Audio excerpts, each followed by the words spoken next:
Buenas gente, bienvenidos a este nuevo torneo en el Vortex Gallery de Fighter Chile. En esta oportunidad con Eternal Fighter 0 para nuestro territorio SUD. Vamos a estar acá en esta nueva fecha hoy domingo.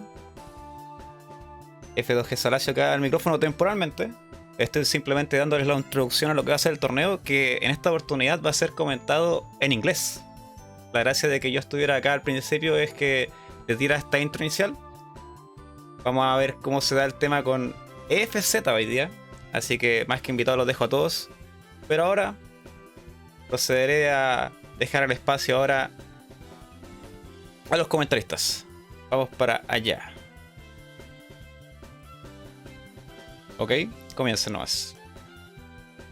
Hello everyone, how's it going? It's me, Onemi, and I'm joined here with BoostGauge. Hello, hello, everybody. Nice. A lot of people already know me here from this channel, so if you want to introduce yourself, Boost, go ahead. Hey, everybody. I'm from the NA server of EFZ, where I primarily make shitposts and possibly spend too much money on the game. But because Onemi is my good friend, I've decided to join him here today and do what we do best, which is sell esports. By esports, I mean Eternal Fighter Zero sports. Exactly. I can't wait for the material to go to like $80,000 or something. Anyway, we're having a really cool tournament today, and I'm glad, thanks to Salacio, that we have this small bracket of Eternal Fighter Zero on South America. It's a very cool representation on the Vortex Gallery series. So yesterday we had North America plus Europe. I was there too, and today is the South American one, which is honestly, I'm very happy with this. We started with this community like a year ago almost, so it's pretty young. But I hope you can see some cool games today. Hope you enjoy it. So yeah, now we're ready with introductions. I think we can go for our match. Our first match today is gonna be Ikisode against Lusvik. Two players from Brazil. I haven't seen Ikisode play. I have seen, however, Lusvik play. He is the winner of the last beginners tournament. Ikisode is a player from Skolgar, so I think we're gonna see a pretty nice match today. And right now.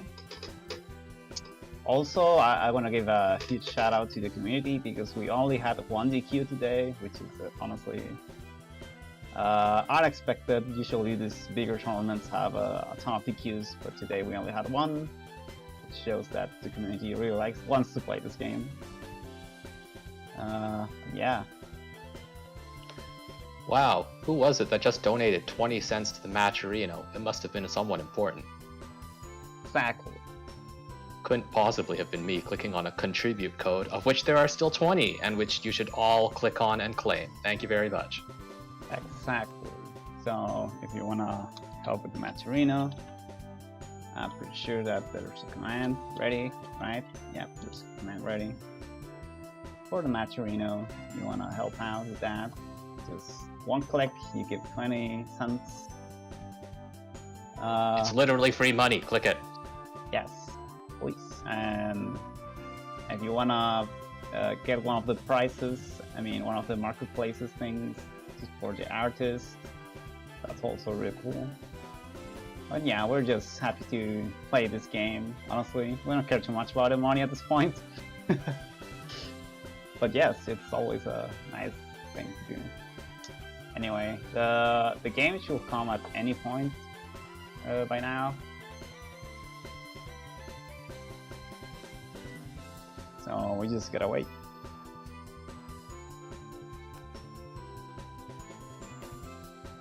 Also, Are you excited? Yes, I'm pretty excited. Also, we're having, by the way, 3 matches on the first round for winners. We'll be checking which match we can see and whatnot. If I recall correctly, all of the top 8 will be streamed, so it'll be a lot of fun. Well, now when it comes to the 2 players who are about to play, I know basically nothing about Ikiso. I've never actually managed to watch him play, so I specifically picked this match as one of the ones to stream because of that reason, and also because Lusvik is the winner of the most recent beginners tournament that was in the SA server. So I'm looking forward to this. Yeah, Lusvik plays a really effective clear-cut Mayu. He also has Makoto, which is he sometimes calls the Makoto here and there, but the tournament he played, it was just solo Mayu, which honestly was a good decision. Makoto is kind of a hard beginner for character for beginners, so good. And Lusvik just chimed into the chat saying his Makoto is really rusty, so I have a feeling we're probably going to see more Mayu here. And Mayu, for those of you who are unfamiliar with the character, is a very small, the littlest of gorillas, and also the littlest of grapplers. She manages to have more command grabs than anyone else in the game, in spite of the fact that she's not even a real grappler. Yep, she's a little chimpanzee, if you wanna see it like that. Yeah, she's kind of cheap, but you know what? She's not even the best character in the game, so it's fine. Yeah, she's cool.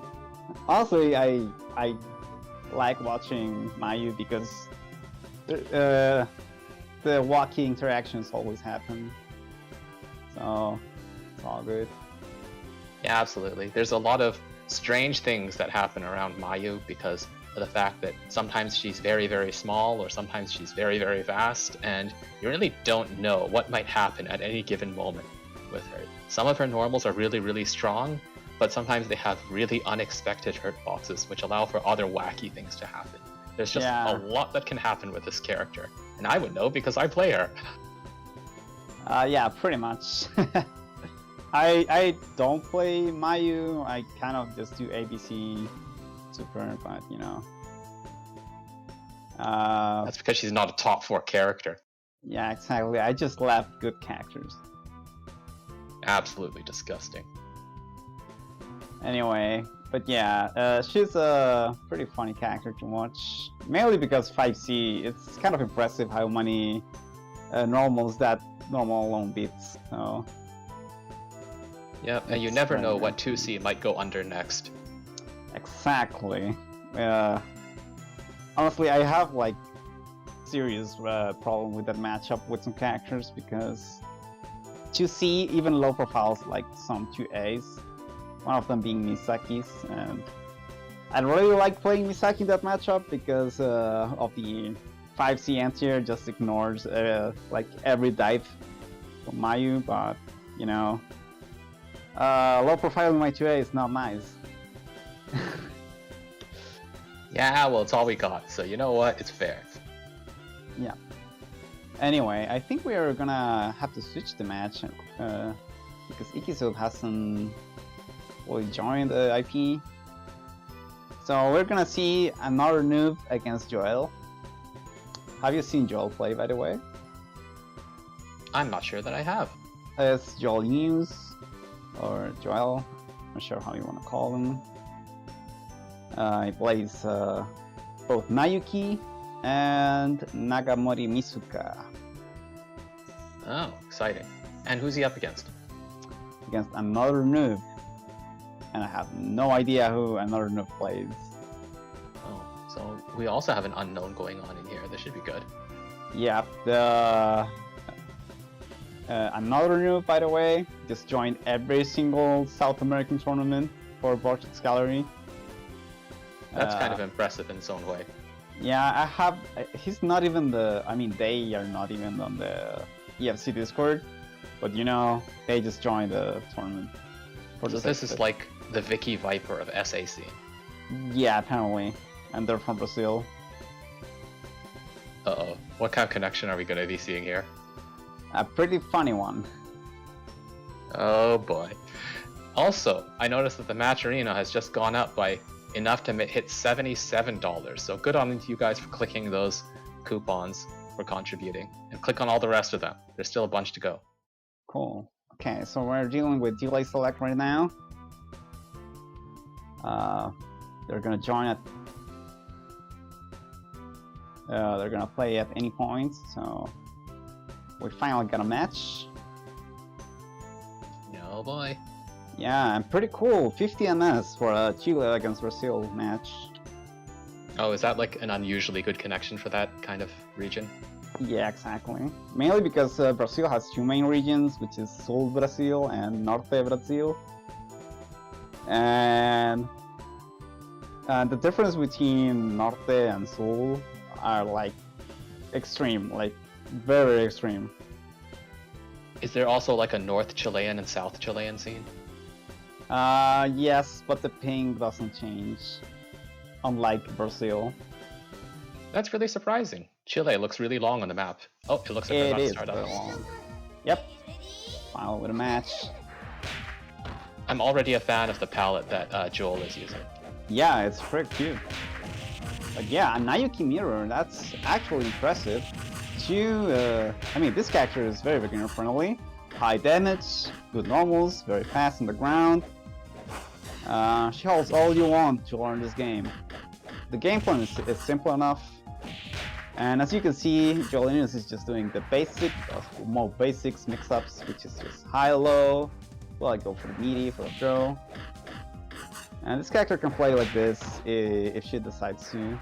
And save resources for like high damaging combos. She also has high on average damage. As you can see right now, the out drop. Yeah, there's the B Tatsu. Yeah, I wonder for a moment if AnotherNoob is like, you know, the SA version of Ducky, who is in love with the 4-1-2 move. There it goes again, doing the EX one. That move is actually so cool, but it's so like hard to use, honestly. It's very unusual. Yeah, she does a strange hop, and then she does a possibly very slowly falling kick. Yep, and there it is. Oh, this is going to be big damage. Yeah, there's the blue AC. Oh, just stacking the combo and not getting the tech trap.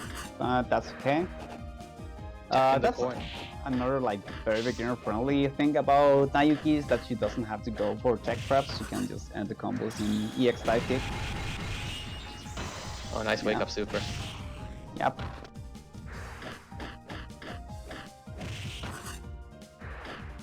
Yep, and there it is, just staggers the throw, which way, just going for the cross up low, and this will be game. Oh, it doesn't get the super. And there it is, the 6-6C. 6-6C. That normal is actually so huge. Yeah, it hits a much larger area than you would think, and it also will always pop the opponent into the air, so it's a very strong counter poking move, very strong move to pressure the opponent with. It comes out super fast, it's just really, really good. It hits things you wouldn't expect it to hit. Yeah, definitely. And AnotherNoob just doing a good work at playing just basic neutral, like fighting game neutral. Which is, I guess this is the reason why they're picking this character. Just, if you want to join every tournament, you might as well pick the easiest characters in every game. Yeah. Yeah, this is a good choice, honestly. It is. Okay, wake up Another TP. noob just needs to convert some of those stray hits that he's landing into combos. I mean, he's got the BIC, so if something could happen, that's amazing. But Yep, there's the low, and oh no, punish on the EXDP. EXDP until they punish it, it's all good. Yeah, I agree. That's what Staffy does, right? He just goes for a BAD key and hopes that you don't punish it.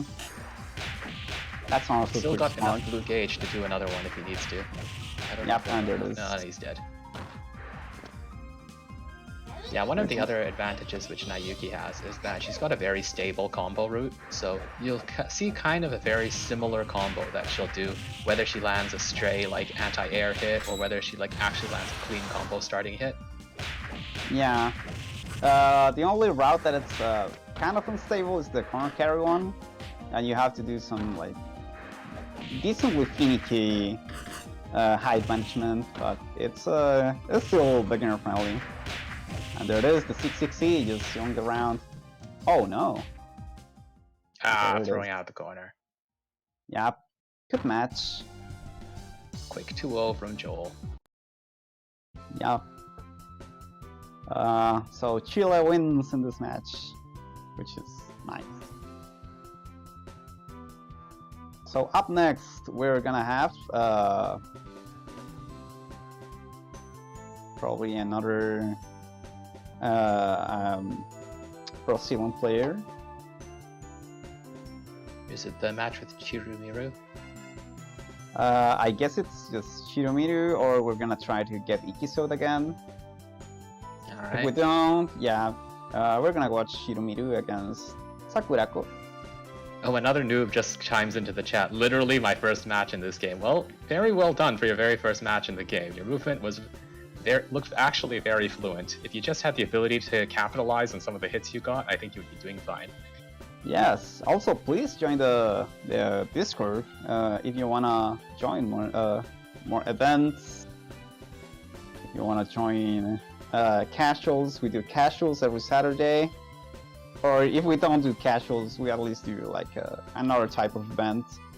But I try to do an event every Saturday at least.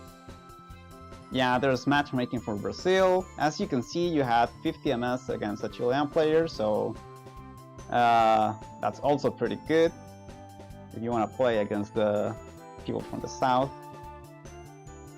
So, and of course the game has rollback, so you can play against North America if you want. If you don't mind, like some rollbacks here and there. Oh nice, someone just claimed another code. We see it go up by 20 cents. Well done. Nice. Yeah, actually another noob. If you join the SA server, I'm sure you'll be a very popular person just because of your connection. People will be lining up to play you. Exactly. Oh, there's Joel telling us about the tragedy of playing against other Brazilian players. 300 plus MS. Brutal. Yes, it's kind of a thing. I think this might be one of the last events, at least tournaments that we do with both Brazil and SUD. Since we now have a Brazilian moderator in the server, I hope we can get like more exclusively Brazilian events and exclusively SUD events. But this one, I think it was a pretty nice opportunity to get more players and stuff. Also, the rollback definitely helps.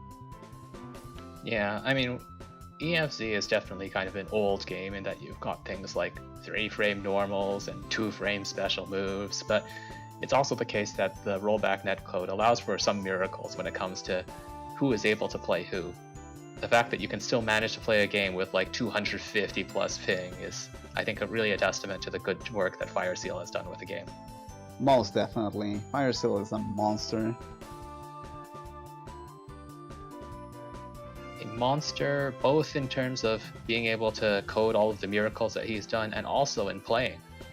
And because he starred too much at the Void, he became the Void itself, so he's kind of an Eldritch monster to me. He is the Vortex. Yep. I see the Matcherino continues to rise. Very well done, everyone. Very well done. But there's still more codes to claim. Let's see them all get taken.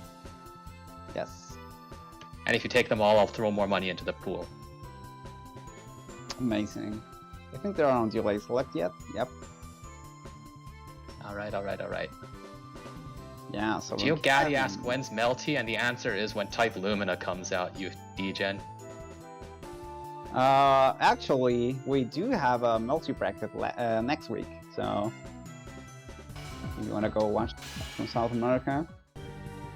Yeah, but why watch Melty when you can watch EFC? That's true.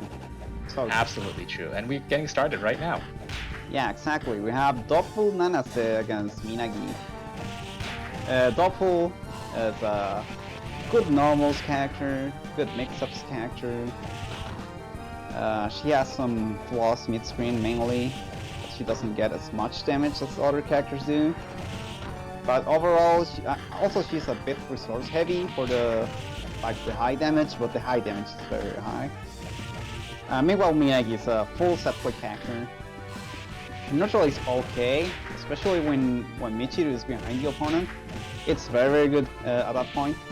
She also has some really good anti-tiers, has a plus 1 block sweep actually. And has the stance cancel mechanic for Michiru. It's not also a puppet, it's a puppet with stances, so she's kind of both things at the same time.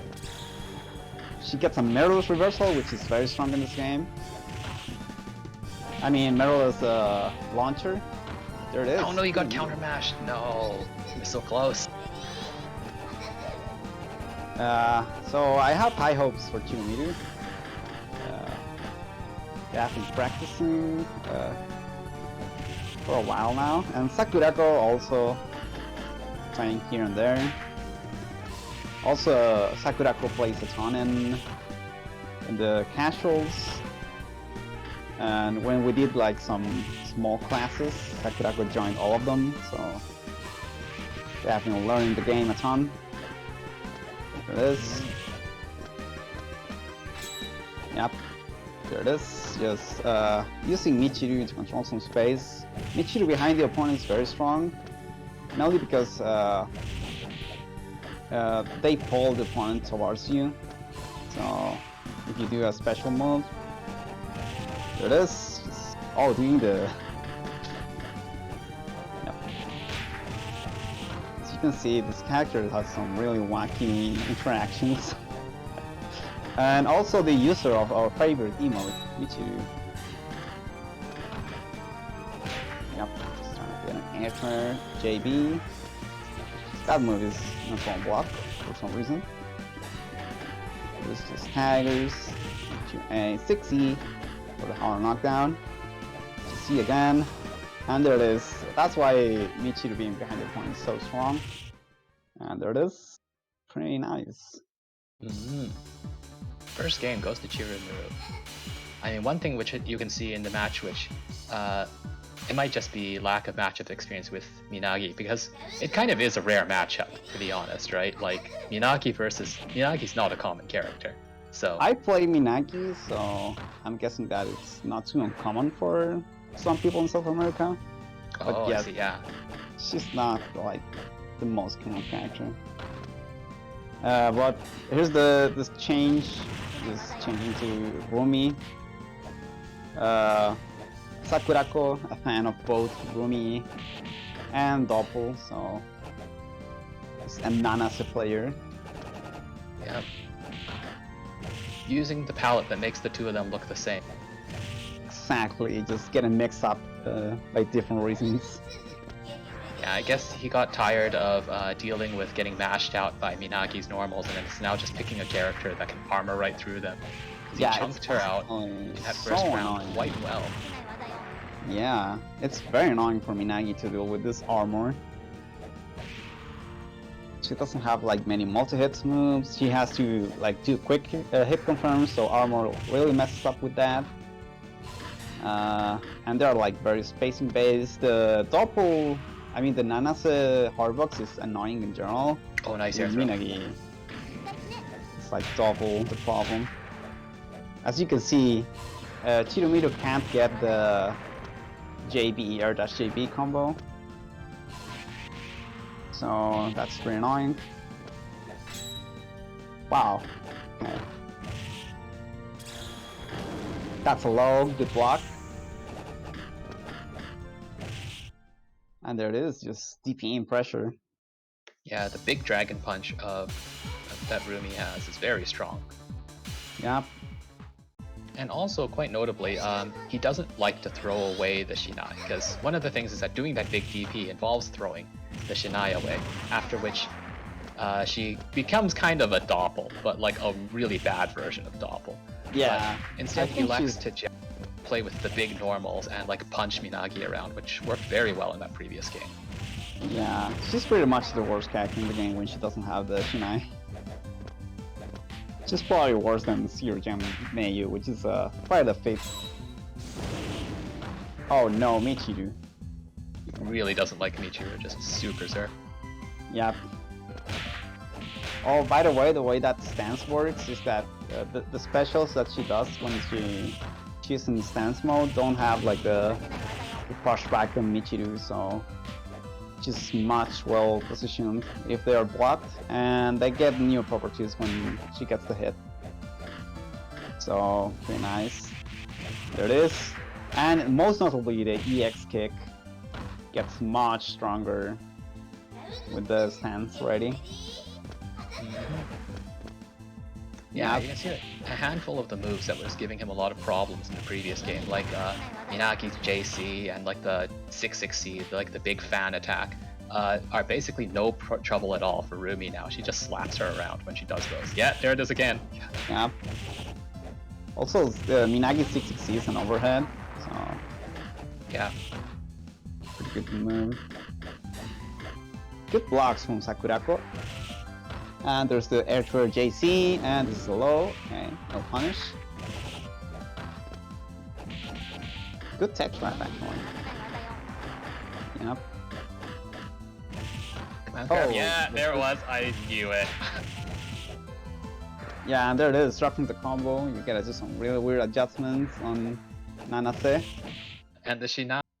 Yep, just doesn't care about the Shinai. I just want those fast normals to get that one hit. There it goes. Sakurako taking it. Yeah, good turnaround by Sakurako. Not getting rattled by getting blown up a little bit as Doppel, just picking Rumi and then deciding to not play Minagi's game. Just challenge her straight up with all of the big normals. Yeah. Azlet says, it feels strange to not have the top tier handmade brackets by Onemi. That's true. Where are those this tournament? Is this tournament too posh for your handmade brackets? Exactly. It's still esports, I'm sorry.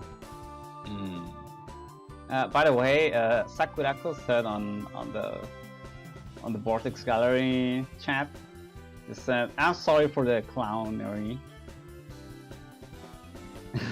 Basically, that's pretty much the translation. I'm sorry for the clownery. That's quite funny. Yeah, and the slam on the ground post-match. It has been said before that EFC is a game that is of particular appeal to those who enjoy watching cute girls faceplant. Exactly. Very few games have such impactful face planting in this game. The animation's quite gorgeous. Every character face plants marvelously. Yes. You know which game also has like, I think it's the best face plant ever. Tell me. Queen of Hearts 99 2nd edition. There's a character that's called Shiho. She's from To Heart, and every time she gets knocked down, she like comically like gets buried on the ground with her feet like sticking up very, very clearly. It's very funny. That's another like very kind of popular dodging game from around the same time of EFC. Unfortunately, it looks like Ikisode might not be able to play. Okay. It's fine.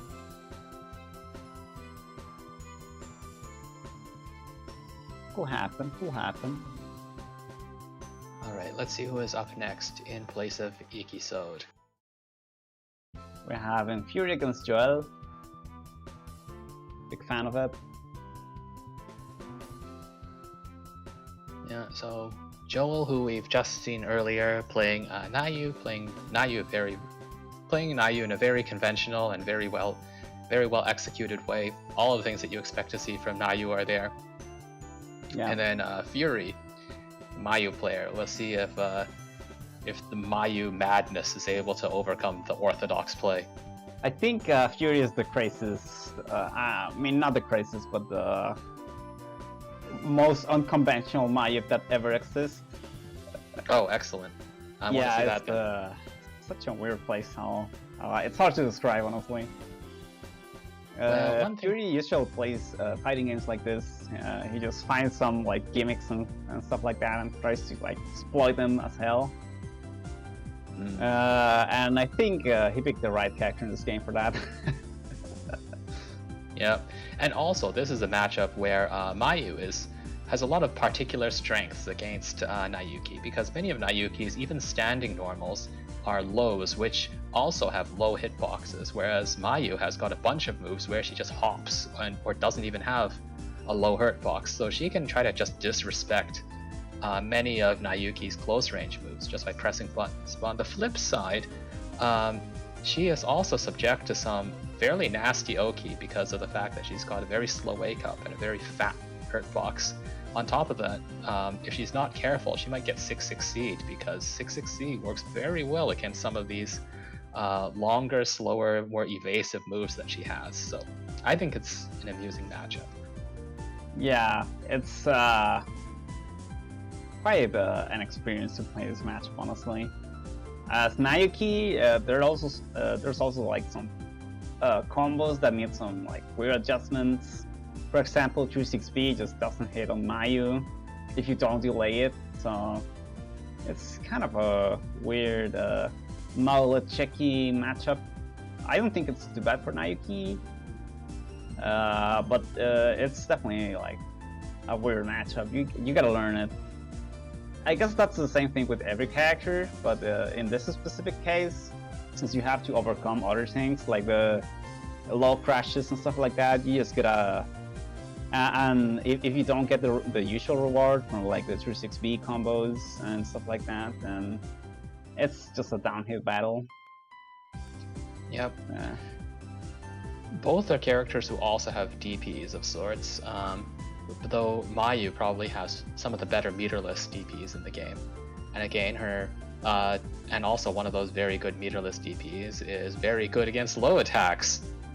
Once again, unique anti-Nayuki things, but one thing's for sure is that Nayuki has the explosive damage with very few resources. Mayu's damage is, on average, already quite good, but Nayuki's damage with nothing but the red IC is definitely top class.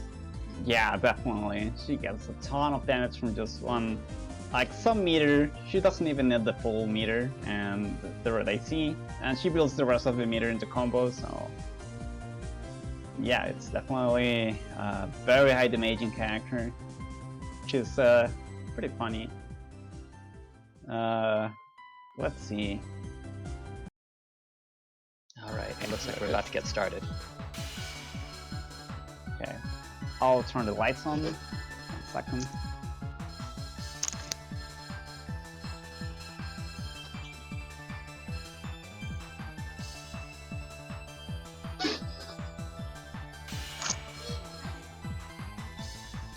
There you go.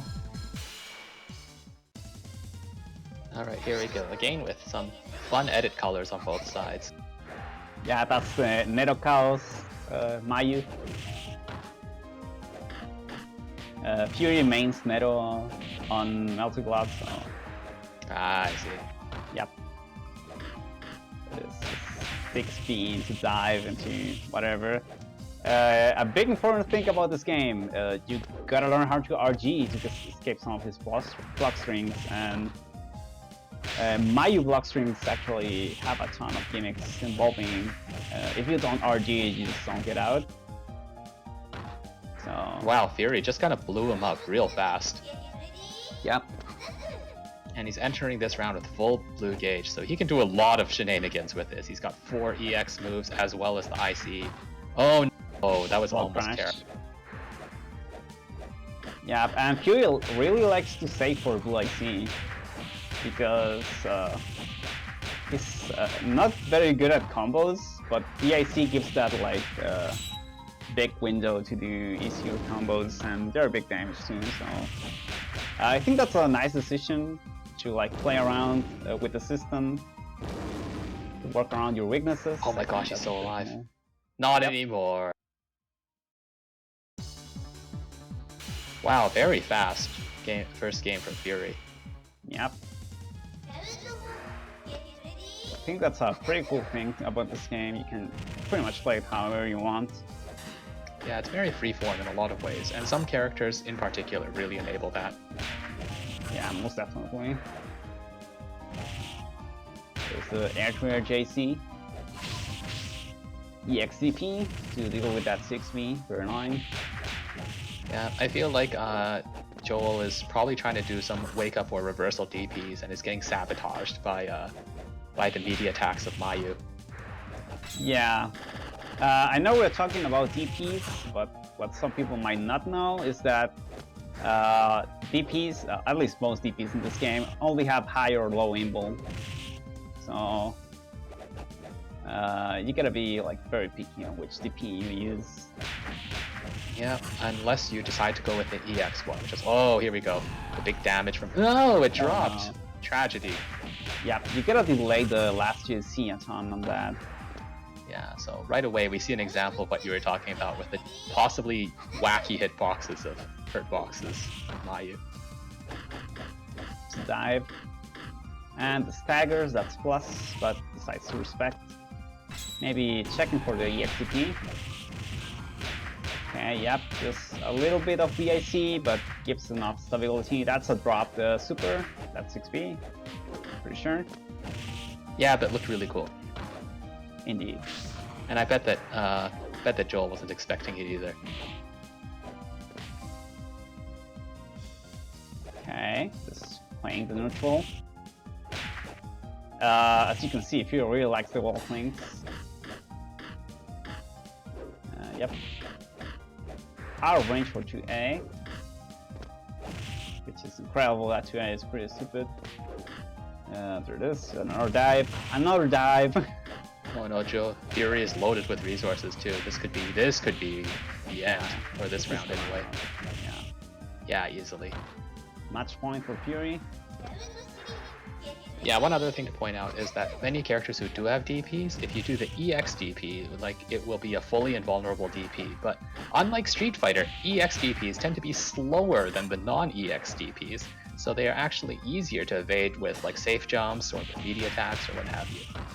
Yes, it's quite a wild system on EFC. It's all to work around RG, honestly. DPs are not so much made to like do wake up DP, and much more to like win RG battles.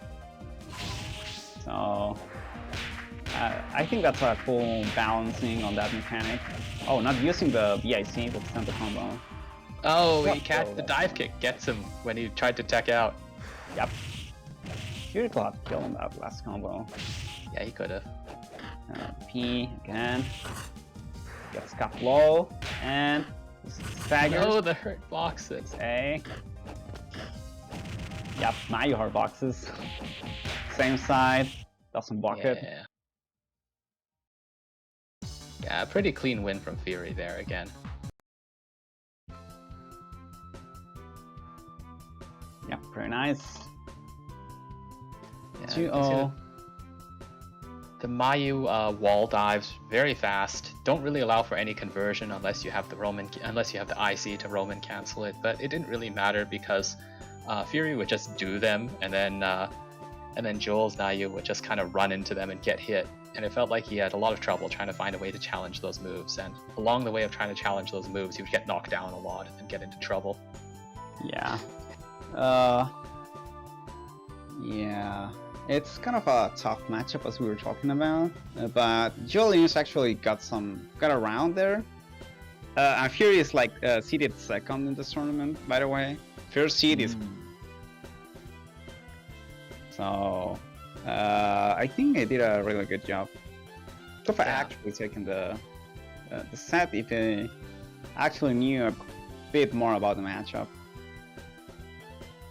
And as Donnie Swift says there, why the Mayo waterproof? Indeed. That's one of the SI community jokes. Why is the Mayo waterproof? Nobody knows. You'll have to enlighten me on the deep lore of this Mayu joke. Just like a video about why the bag waterproof. And I have no idea why. I just, for no reason, said why the Mayo waterproof, and it suddenly became kind of a meme.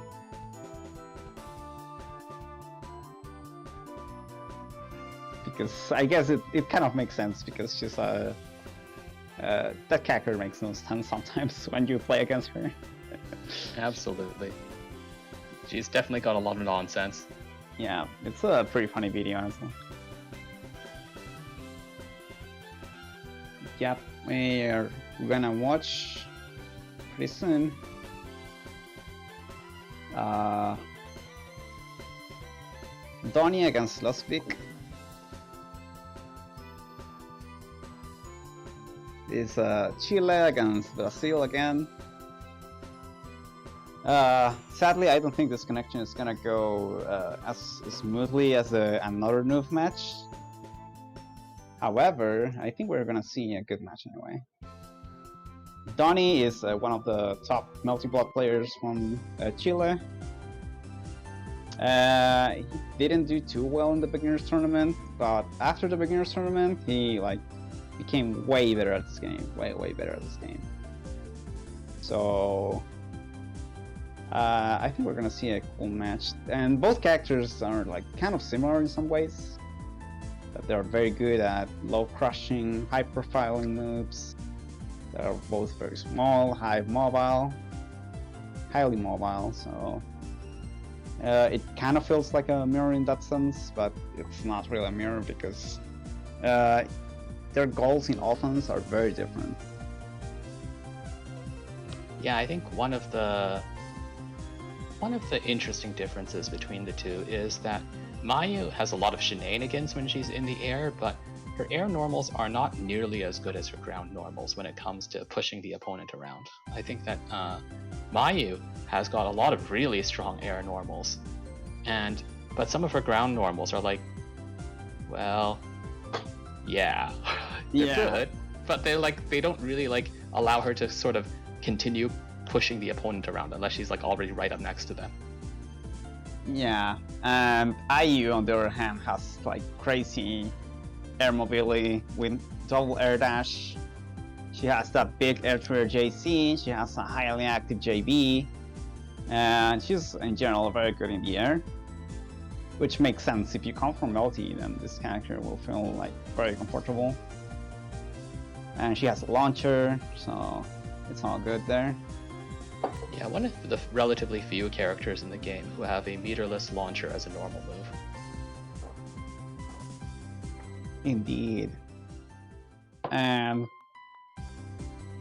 let's see if Lusvik can actually do combos on IU. IU has by far the most conflictive power box in this game, I would say. Yeah, definitely. Her juggle hurt box is really whack. There's some combos that it'll work, but you have to do a unusual timing for it to make it work. And then there's some stuff which is does this just not work at all? What's going on here? Yeah, it's just sometimes you just gotta do character specific adjustments on IU, I will say. It's very notable with some characters. I'm not sure how it goes with Mayu. I know that with Misuka you have to do very specific combos on IU. Mm-hmm. Also, IU and Mayu sound so similar that I'm gonna get confused in mid-match. What, Ayu Mayu? As opposed to Ayu Mayu Mayu or Ayu Ayu? Exactly. Do you think it sounds worse when it's Mayu Ayu or when it's Ayu Mayu? Mayu Ayu. Say it 3 times fast.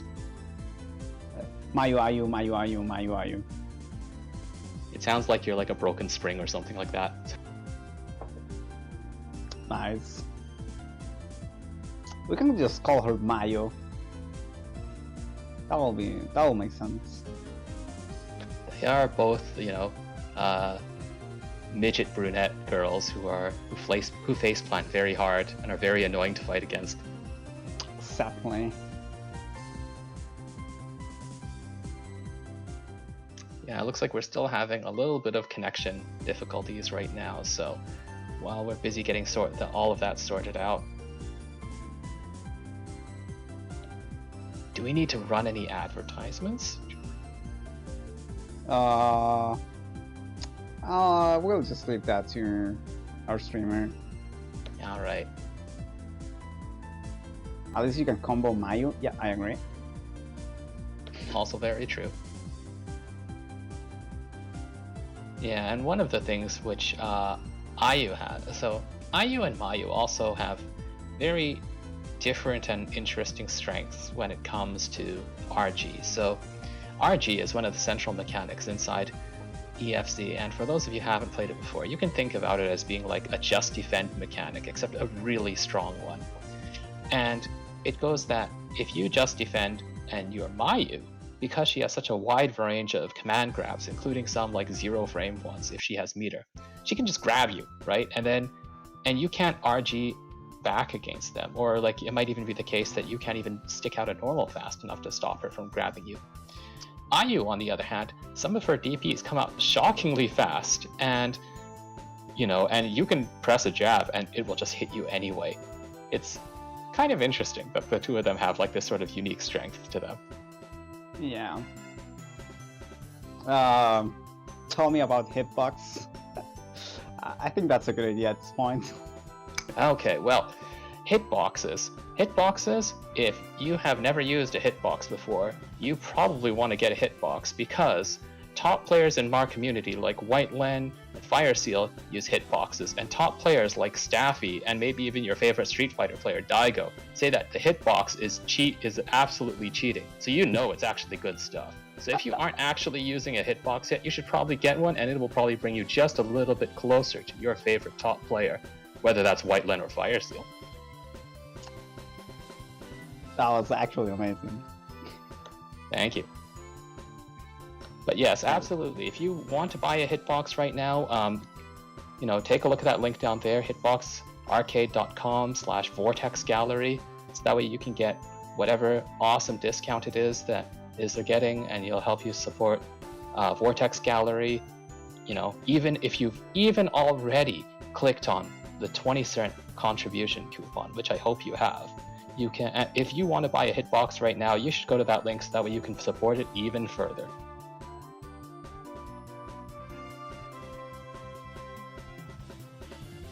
Nice.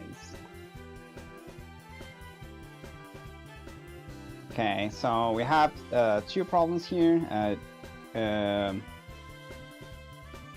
Gold Experience says that he will just go to losers because he couldn't connect to his opponent.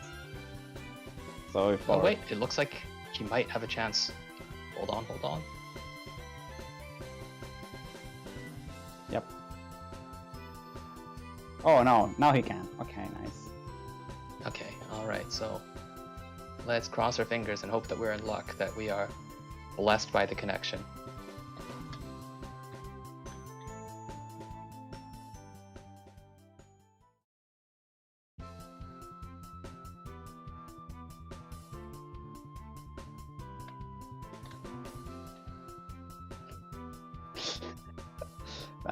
Yes. We're doing RPS on Discord right now. Don't worry. It's usual for us. Yeah, sometimes the connection is just too cursed and it doesn't want to play with us. Welcome to the physical reality of the internet. Okay.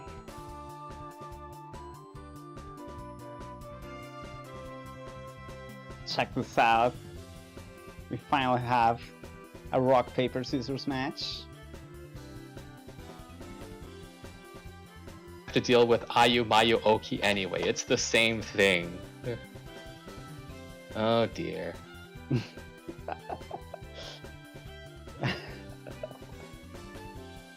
Yeah, and we're all being told about this is the introduction to South American routing.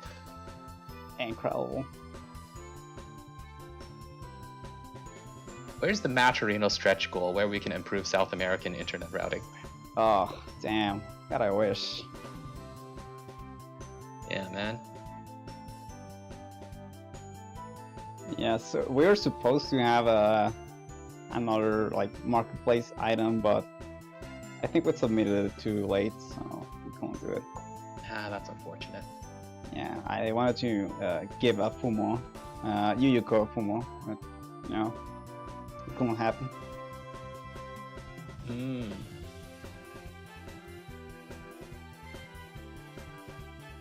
Beth and M says, I hope my good friend Donnie makes it into top 8. Well, I hope Donnie does too, but right now he is inside the fight of his life in rock, paper, scissors. Yeah, he has to go for a losers match at this point, because he got sent to losers. But he only has to win one game to get into top 8, so...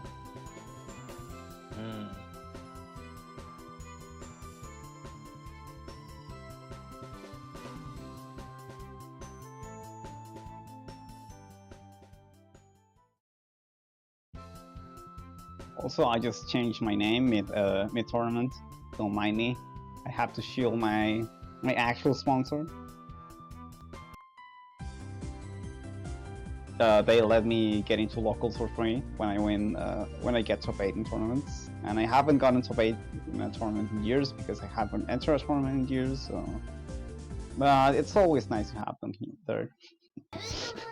Alright, well, Juaking and Sakurako are about to get started.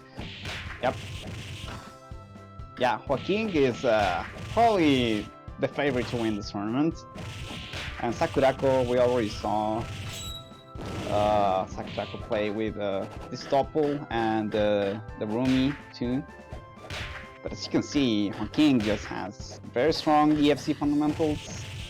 And he also used to main Rumi. I mean, Nanase.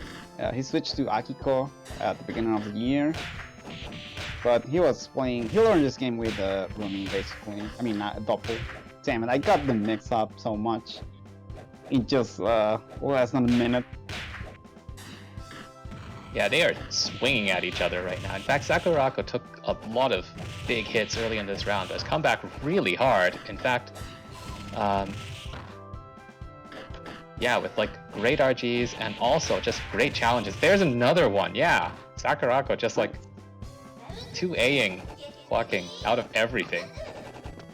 Yeah, Doppel 2A, very good. It's very big for some reason. It's a neutral block, which is always good. I mean, look at the size of her hands. Of course it's big. Yeah, that's true. He has a very good jab. Oh, Joaking has another fast start to this round, just like the previous one, and then we'll see if Sakurako can come back. Oh no, this time one counter punching is Joaking. So a small reminder that this is one of the few characters that canonically know how to fight. So it makes sense that she knows how to throw punches. That's hilarious. Yep. Sakurako just lands a hit. Might just explode Joaking because he's fully stocked on resources. I can't believe he survived. Oh, and now he's actually dead. But he's still starting the last round with like nearly full, with most of the BIC. That's really good. Yeah. Normally, if you take a whole lot of hits with the BIC thing, it just all drains away. Yeah, I think it's worth for Joaquin to just wait for the BAC at this point. Oh no, just EXTP. Doesn't want to deal with the strike throw mix-ups. Oh, nice jump. With the command throw. No anti-air. It's very hard to anti-air that JC. It's so active, so big. Oh my just god! thrown right out of the DP. That was Yep, that's actually safe and block for some reason. It's level 3, man. Yeah, the level 1 is also safe and block for no reason. There it is. Oh no, the drop! So close, and the footsies. Oh my gosh, so much 662B and 2B. So about that long low punch that Doppel does, it's a really good punch in that she just sticks super far forwards and then she retracts really far back. It's got a huge hitbox. It goes under all kinds of stuff. You basically can't throw her out of it. It's just a really strong move. Yep, and it's very easy to hit confirm too, so it's definitely one of the best pokes, low pokes in the class. There you go. What's the mix gonna be? Same side. That 6C is basically a Mappa Hunch that knocks down and it's a special cancelable. So what you're saying is actually it's way better than Mappa Hunch. But sadly you can't do backdash cancel. So. But yeah, it kind of is like Mappa Hunch. It's also very active, just like Mappa Hunch. Anyway, there it is. Ah man, I felt like he's trying to RG the last hit of that Dragon Punch into the Tornado to go for a punish, but then just failed. Wow. Just throw him out of that. Awesome block, of course. Yeah, it's close. I feel like on some of the staggers that Sakurako's doing, he actually scores hits, but then isn't able to convert it. And if those hits were instead just converted into damage, these rounds would be going the other way. It's really close. Yeah, pretty much. There's the T. And yeah, there we go, the RG. Sakurako getting some momentum in. That's plus, that's plus. And there's a challenge with 2D. Nice launcher. And another launcher meaty, but gets caught by the EXTP. Which way? Same side? No, cross up. Very hard to see. Yeah, Walking basically always goes for the cross up lately. I mean, I don't even know if he's intentionally doing it. He just air dashes and presses C and see what happens. Yeah, that's pretty much. And there it is. Ah, Walking takes it. Yeah, the result was 2-0, but honestly the rounds were much closer than that. The 2-0 really does not tell the whole story of this match. Yeah, I agree. You know, just like how we are at $78.20 because of all those contributions that happened during the time while we were playing. Keep clicking those coupons, man. We still got a bunch of them left. Yes, please do so. So Joaquin gets paid. Just 9 left. Yeah, but Sakurako's still in this tournament, isn't he? Yes, Sakurako has a very good chance to get to top 8. So let's see how that's gonna go. If Sakurako doesn't make it in, we're gonna see our Lord Nekopare streamer Peter Nacho on top 8. So you gotta root for your homies. Anyway, we have our last match from top 8, I think. I mean, for on the way to top 8.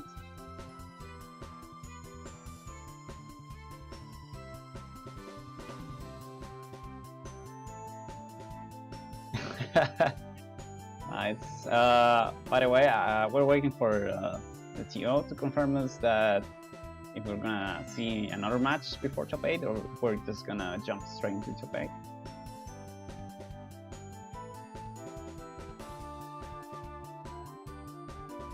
Okay, we're gonna watch the last match before top 8 between Canceris and Jornalista. Have you seen Jornalista play, or? I do not think I have. Tell me about them. I haven't seen them play either, so. Oh, well, this will be good then. That's interesting. However, what I can say about Jornalista is that no, I can't say anything because I thought they had their role or their character, you know, in the Discord, but they don't. So I can't even see that. Anyway, Canceris loves characters that win trades for no reason and whack interactions and stuff like that. So, of course, he plays Makoto. He doesn't mind about the character strength. He just wants to do like funny things with the gunshots and stuff like that. So he plays Neto in Melty, and it's very clear why. It's like Makoto, but like much stronger, I guess. But yeah, I want to see that Makoto in action. He actually has a good record against some of the higher seeds, mainly because his neutral is still like very solid in in anime fighters fundamentals. So let's see. And that's kind of interesting too, because Makoto is a character who has certain unusual great strengths in neutral and certain unusual great struggles in neutral. Like, she's got the deflecting gunshot, which can almost instantly take over neutral, especially if it's the EX one, which just bounces around at turbo speed multiple times. While on the other hand, she's got super stubby normals, which just like kind of struggles to hit her opponent with at times. So yeah, we'll see how this plays out. Oh no, and this match specifically. Okay, I see. I think this is the one matchup that Canceris knows.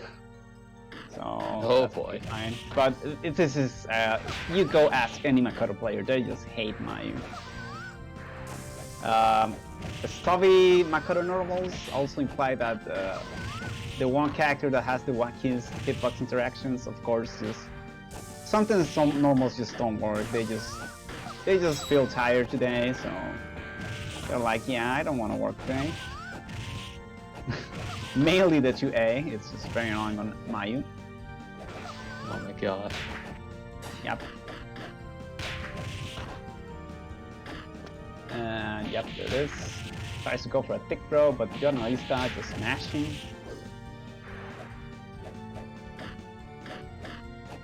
It's a very annoying matchup from Makoto. Okay, there it is. EXDP goes for a... oh, no tech crack. Yeah, the thing about those bullets that you said that they're like very good and at neutral,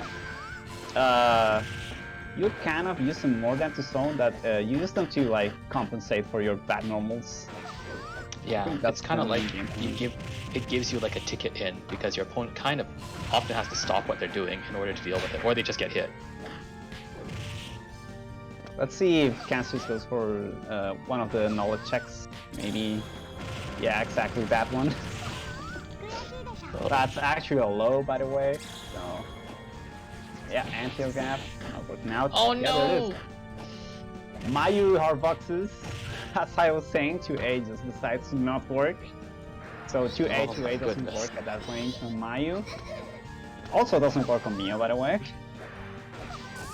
Yeah, but great presence of mind to just like walk forward and throw. Exactly. No punish though. Nice, there it is. Yep, EXDP just gets, I guess, low profile. By 2A. What a character, man. It's so good. There it is, EXDP. Yep, and nice, excellent recognition from Canceris. Start going for the 5As instead of the 2As to get the proper conversions from mashing. Nice, and damage from throw. Stacks into the air bomb, the smoke bomb. Yeah, and you may have seen the smoke bomb did all of 15 damage on his pure hits. It is one of the lowest hit per hit damage moves. Oh wow, that autocorrect? That's hilarious. That's so good. That's... Of course the Might player will say that's so good, right? Oh yeah, it's kind of BS. Yeah, it's oh, BS, he gets level 3 gunned again. Oh, what a world. It's just one tragedy after another in this matchup. Yeah, pretty much. It's so funny. One thing which I think has, which Canceris probably like is hoping would work out better, but hasn't been working out so well, are those air gunshots that he's doing. They're the Makoto jumping C normals, because normally they have a very strong hitbox on them, but they're a little slow to come out, and so sometimes he's just getting hit when he's like trying to go for them. Yeah, just Makoto is not very good in the air. Her JA is actually pretty good, and JB is a good edger because it's quite active too. But she doesn't have good jumping. She has that J2C, but doesn't have too much hit stun, so she rarely gets a conversion from it. Oh no, the 2A failure by Makoto just happened again when he's trying to punish the whiffed super. Yeah, those happen because of the Mayu reeling animation. It's one of the funniest things about this game, honestly. And actually, we just saw two instances of the reverse where Mayu does 5A, 5A, 2A, and then the 2A just whiffs, and he just stands there looking confused. Yep. It happens a lot on Mai. It happens on the Mai versus Mai mirror, dude. It's just that bad. It's so good, actually. Anyway, EX gunshot. Yep, just baiting the super. Yep, A bomb you can clear it, and it's very safe to clear that A bomb. However, the B bomb actually takes a hit, but the B bomb doesn't move. So B bomb you usually use it for setups, and A bomb is more purposes than that. Yep, nice. Okay. Low. Oh no, punish in the super. Both have got BIC, so something big could happen. Yeah, or many shenanigans might happen. Or many EX bullets, you know. Yeah, I fully expect like 4 EX bullets from like Makoto. Well, Yep, that's definitely a thing. Oh, command grab. yeah, it's third time now, and it looks Yeah, like of every course. time Makoto's eaten the command grab. So I guess the counter to the bullet knowledge check is her own knowledge check of their running command grab again. Yep, overhead kiss. Oh gosh. Oh, it's so good as an air-to-air. Why is that? Why is that? Pretty funny. Anyway, EXP again. Canceris with a ton of knowledge checks. Yep. And just ABC into the command grab, I guess. There's super and EXP again. Trying to go for an air to air, doesn't work. Actually, a gunshot is so good in this matchup to stop the wall cling. Oh my gosh, that was a lot of work from Canceris to take that game. Yep, indeed. Just like no really like strong conversions from either player, so they just have to rely on like stray hits here and there. Yeah, and honestly, Mayu's better at it. There's the DP. And no punish. She just rolls through the smoke bomb. Oh god, there it is. Oh my gosh, waking up with a roll, this is like a new meta here. Exactly. You just don't realize it yet. It's the 250 MS meta. EX gunshot. Okay, just... That was super. kind of cross-up actually, that's like hilarious. Yep, pretty much. Okay, just trying to beat those walklings with a Rising JC. Good RG. Yeah, Excellent RG, actually. and the punish totally worked that time too. Yep. There's the overhead, doesn't cancel the super. Oh, finally dodges the running command grab. Yep. Excellent. I hope you can What see the like heck just happened there? you can see like dodging the command grab with a 6B or something like that. That would be pretty funny. Yep.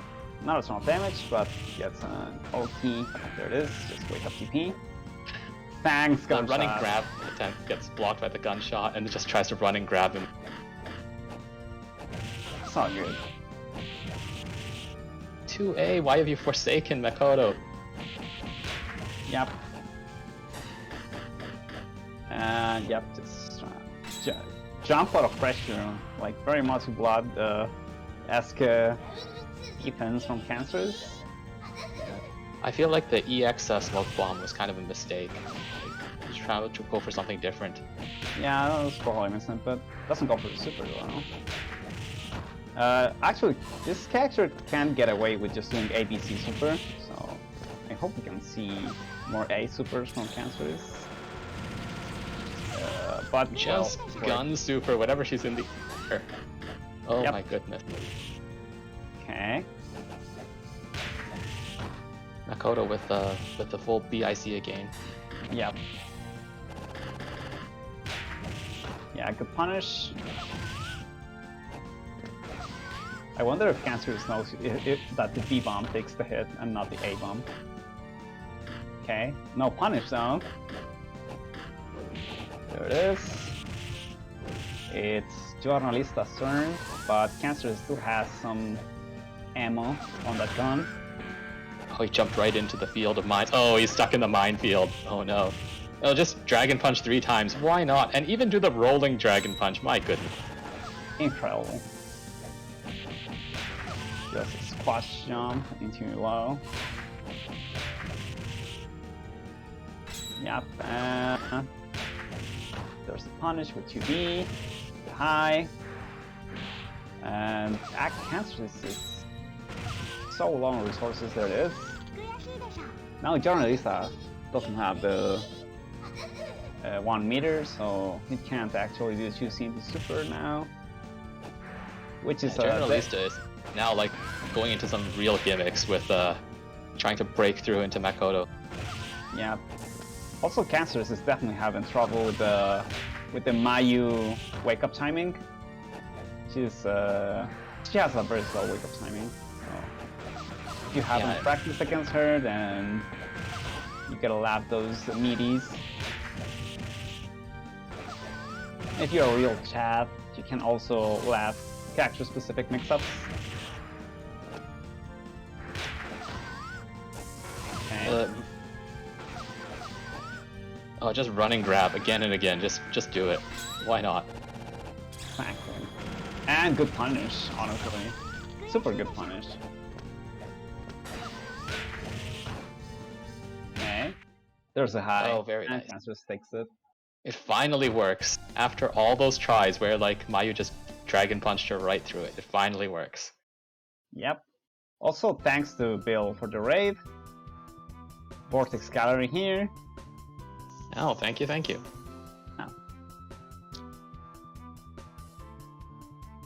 Yeah, so one of the things about you can see that Journalista was trying with Mayu towards the latter end of that match is that he would just do the Mayu spin super over and over as a way to just see if he could breach in, because he wasn't really able to get in on his terms. And once he starts spinning, once that super starts spinning, Mayu is completely invulnerable. Like for the entire duration of the spin, nothing can hit her, and she just and you can control her, like you can steer her left and right. So it looked like he was trying to use that as a way to bypass all of the projectile shenanigans, all of the weird mobility, just like barrel into her. But he got punished again and again for it, and it felt like he needed a handful of more ideas to try to see if he could breach this bizarre Makoto wall that he was faced with. Yeah. Also, someone is asking the chat if this game is a Kusoge. I think it's a poverty game. It's not a Kusoge. It's actually a very good game. It's actually not broken enough to be a Kusoge, amazingly. What you'll find is that there's many characters in this game who have stuff that looks really unfair. That looks too good. And then it turns out many characters have stuff that is actually unfair and too good. But if the two real marks of Kusoge are that outrageous 100 to 0 damage is there, this game doesn't really have that in general. Or stall until the end of time. in 1 or 2 matchups that's possible, but really like it isn't a thing here either. So it's a surprisingly balanced game for how much BS is in the game. Yeah, I think that's one of the best feats in this game, is that it's actually super balanced, all things considered. There are some top tiers, and they're not totally top tier, but the low tiers have like very, very grimy stuff too. So it's a game that you see basically all characters, even at high level. Which is always a good thing. And the other thing is that this game has very solid system mechanics, which is obviously helps a ton at making the things balance in general. Every character has like a good answer to everything thanks to the defense system, which is RG. So yeah, that's I think it's a pretty cool game. Of course, I love this game. But yeah.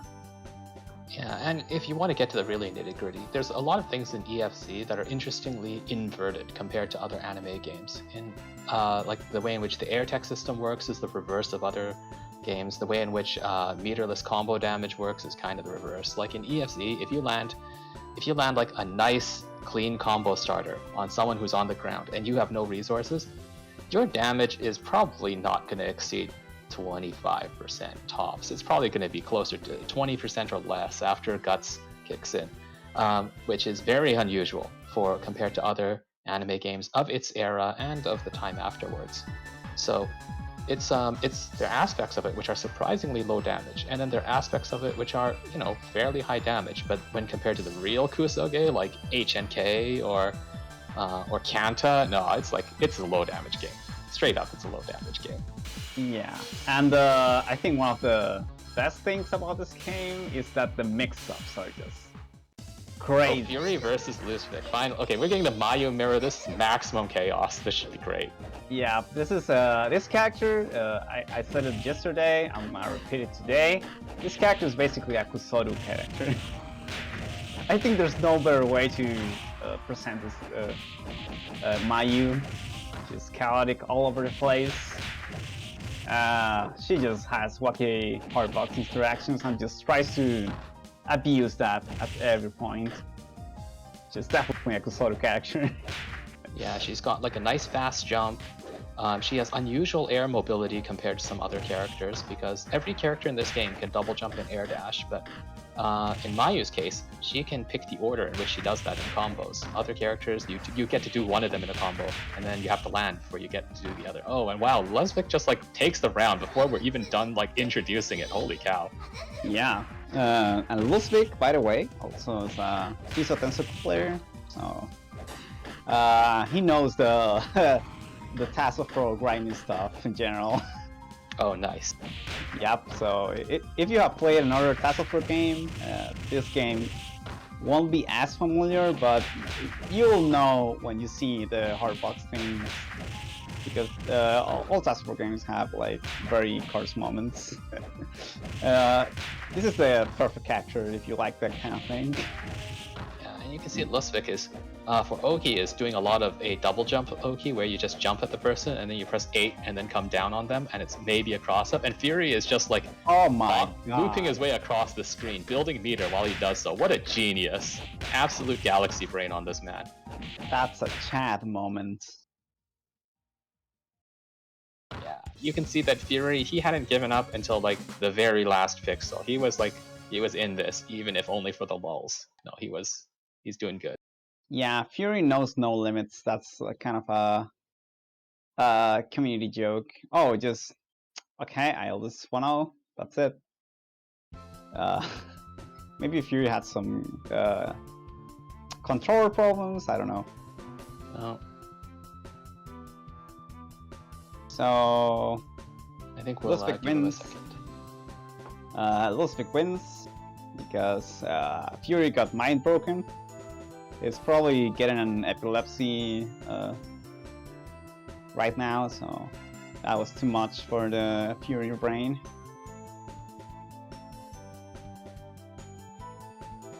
Let's find out how it's going before we call it for him.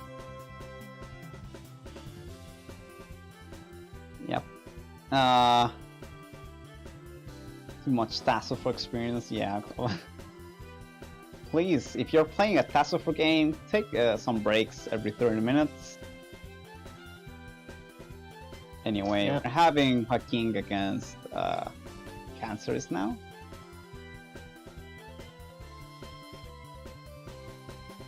Always remember to hydrate when you're playing EFC. Exactly.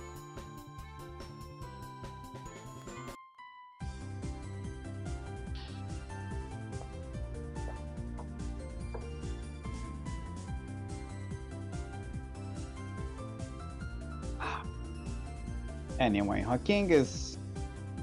I'm not sure which character Joaking is gonna play. I'm not sure if he even likes Makoto against Akiko. That sounds kind of annoying. Yeah, Akiko because... Yeah. Yeah, I mean, Makoto's got the gunshots alone, and Akiko is heavily reliant on being in the air and air dashing, and the gunshots really put a damper on all of the fun she can have with that, so... Yep. And even if Doppel kind of looks like a character that will lose to quote-unquote Sony character, because of the very notable weakness of Makoto having bad normals, it's a very tough matchup for Makoto in general. She just can't get in sometimes. Yes, Makoto can't get in sometimes. It's quite annoying. Yeah, and if Doppel has gone in on her, then it's very difficult for Makoto to punch her way out, just because she gets dominated by Doppel's superior normals. Yeah. You know, conversely, Akiko, who is the other character that fucking plays a lot of, her air normals are gigantic and will absolutely crush like 99% of the other characters in the game. But her ground normals suffer a similar problem to Makoto's in that they're very uniquely stubby, and her ground movement is very uniquely limited. So it goes that when it comes to just sort of, you know, flailing your stubby little limbs at each other, Akiko and Makoto, like, Akiko might actually be outmatched by Makoto on the ground just because of how stubby they are. Yeah, she does have stubby normals. It's quite annoying. Yeah. Yeah, and I think one of the main problems of Akiko is that if she didn't have like those normals, she still has. She doesn't have a ground dash, so hover dash definitely a big factor there. He relies a ton on that hover dash to get in, but yeah, if you can't compete in the air, because Makoto has very strong air presence with the gunshots, and you can't compete on the ground because Makoto has a normal dash while you don't, then yep, it's kind of annoying. I'm not sure if Makoto wins, but it definitely sounds annoying. Yeah. Anyway, we're having this cool match of Double against Makoto apparently. Yeah. So it looks like there's still a little bit of South American internet grief happening right now. So we'll give them another little bit of time to sort things out. The pink should be good. There we go. Nice. Yep. The pink should be good because it's Chile against Argentina, which is pretty much East Coast to West Coast. I think it's a bit less than East Coast to West Coast. And Juaking, for those of you who don't know, is like the #1 fan of Lottie in Little Witch Academia. Any given thing about this person is probably related to that character, including the palette he's using right now. Yep. So Starts off real strong with a nice 4K combo. Exactly, and there's all of the big Akiko normals. That JC might look very scary, but it has a huge hoverbox on it. So if you put out like a high active move like the gunshots, Akiko will just start running into them. So yeah, but it has a large dead zone too. Yeah, but you need that space, right? Okay. There's the Frenny Traps. That hover dash also has invul, by the way, so it's even better. Ooh.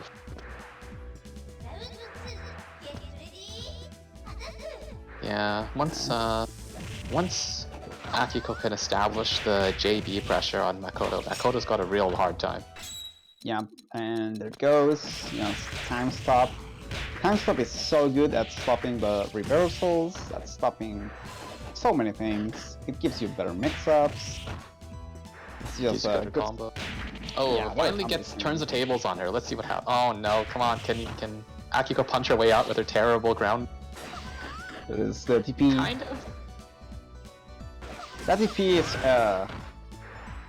very easy to punish, but you know, maybe Canceris doesn't know the proper conversion on it because it's weird with Makoto. You have to get a 6 speed punish. Okay. Then Joaking falls for it. Yeah.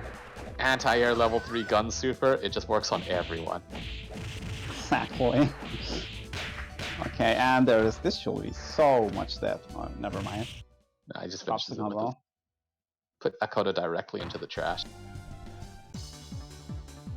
Yep, Akiko, as you can see, some of the best at playing this game, because her hover dash has impulse, so it stops some type of mashing. Oh, is Canceris gonna counterpick? Oh, with Nishio? This is actually a really good matchup for Nishio. Oh, nope, going back to Makoto. It's also a very slow matchup with Nishio, but yeah.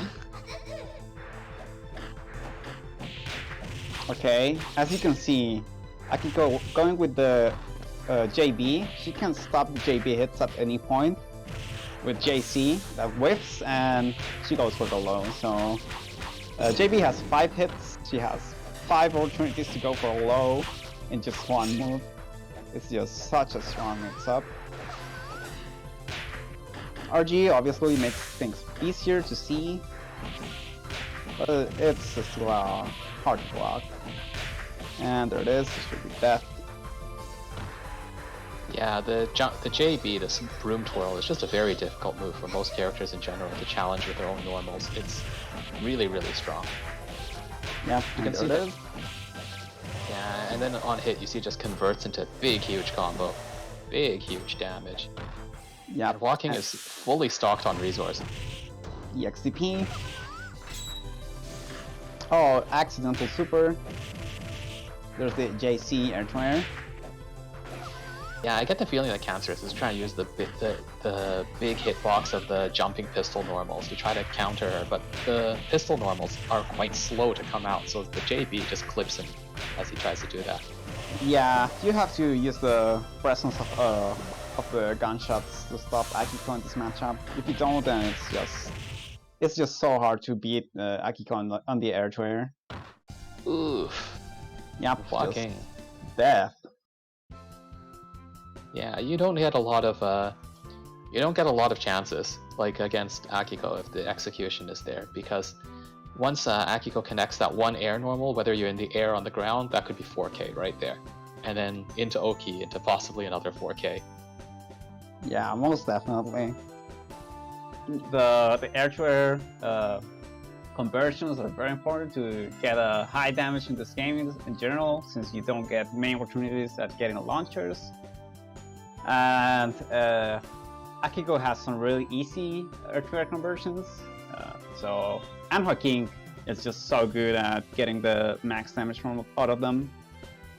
So yeah, really good showing on why Akiko is a good character. Yeah.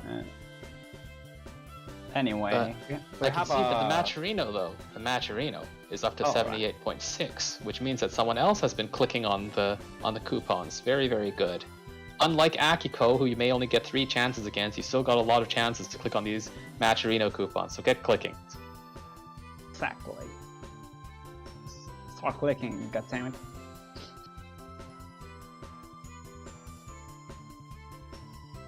Anyway. Next match. I think we're having a Mayu against Rumi situation. Apparently, let's see. Da-da-da-da-da-da. Yeah, so apparently Liberato Jornalista against Sakurako. This I think Sakurako might know this matchup because Sakurako plays against Lusvik I think fairly often, all things considered. If you want to help with Maturino, there's a link. Thanks to everyone that has been clicking on that code. Very important for us. Anyway, about this matchup, what do you think? Boost, you main Mayu, right? So Yeah, that's right. so maybe So it you goes have some experience here. So I've played against a bunch of different doppels of different levels, ranging from like, you know, the absolutely monstrous doppel of Shima to like doppels which are closer to my level of play, like Cierre's. And it goes that the funny thing about is that one of Doppel's really strong tools on the ground is her B tornado, where she just, you know, it's a dragon punch, but it's horizontally on the ground and she zooms towards you, and if you and she can IC it if it's blocked into like safe pressure. She just like, you know, skips neutral with that attack, or into a combo if she hits you with it. Mayu's got very strong counters to this because of the fact that she's got command grabs. Oh, and he picked Rumi instead. Okay, so this is slightly different.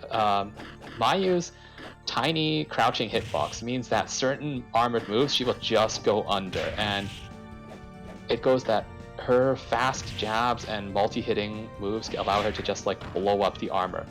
I mean the bit of super armor that Rumi has on some of her normals. But it goes that Rumi's super armored normals can sometimes catch her out while she's doing shenanigans like that, and you see that she got kicked in the face, but it didn't matter because she just got slapped by a 5C. Yeah.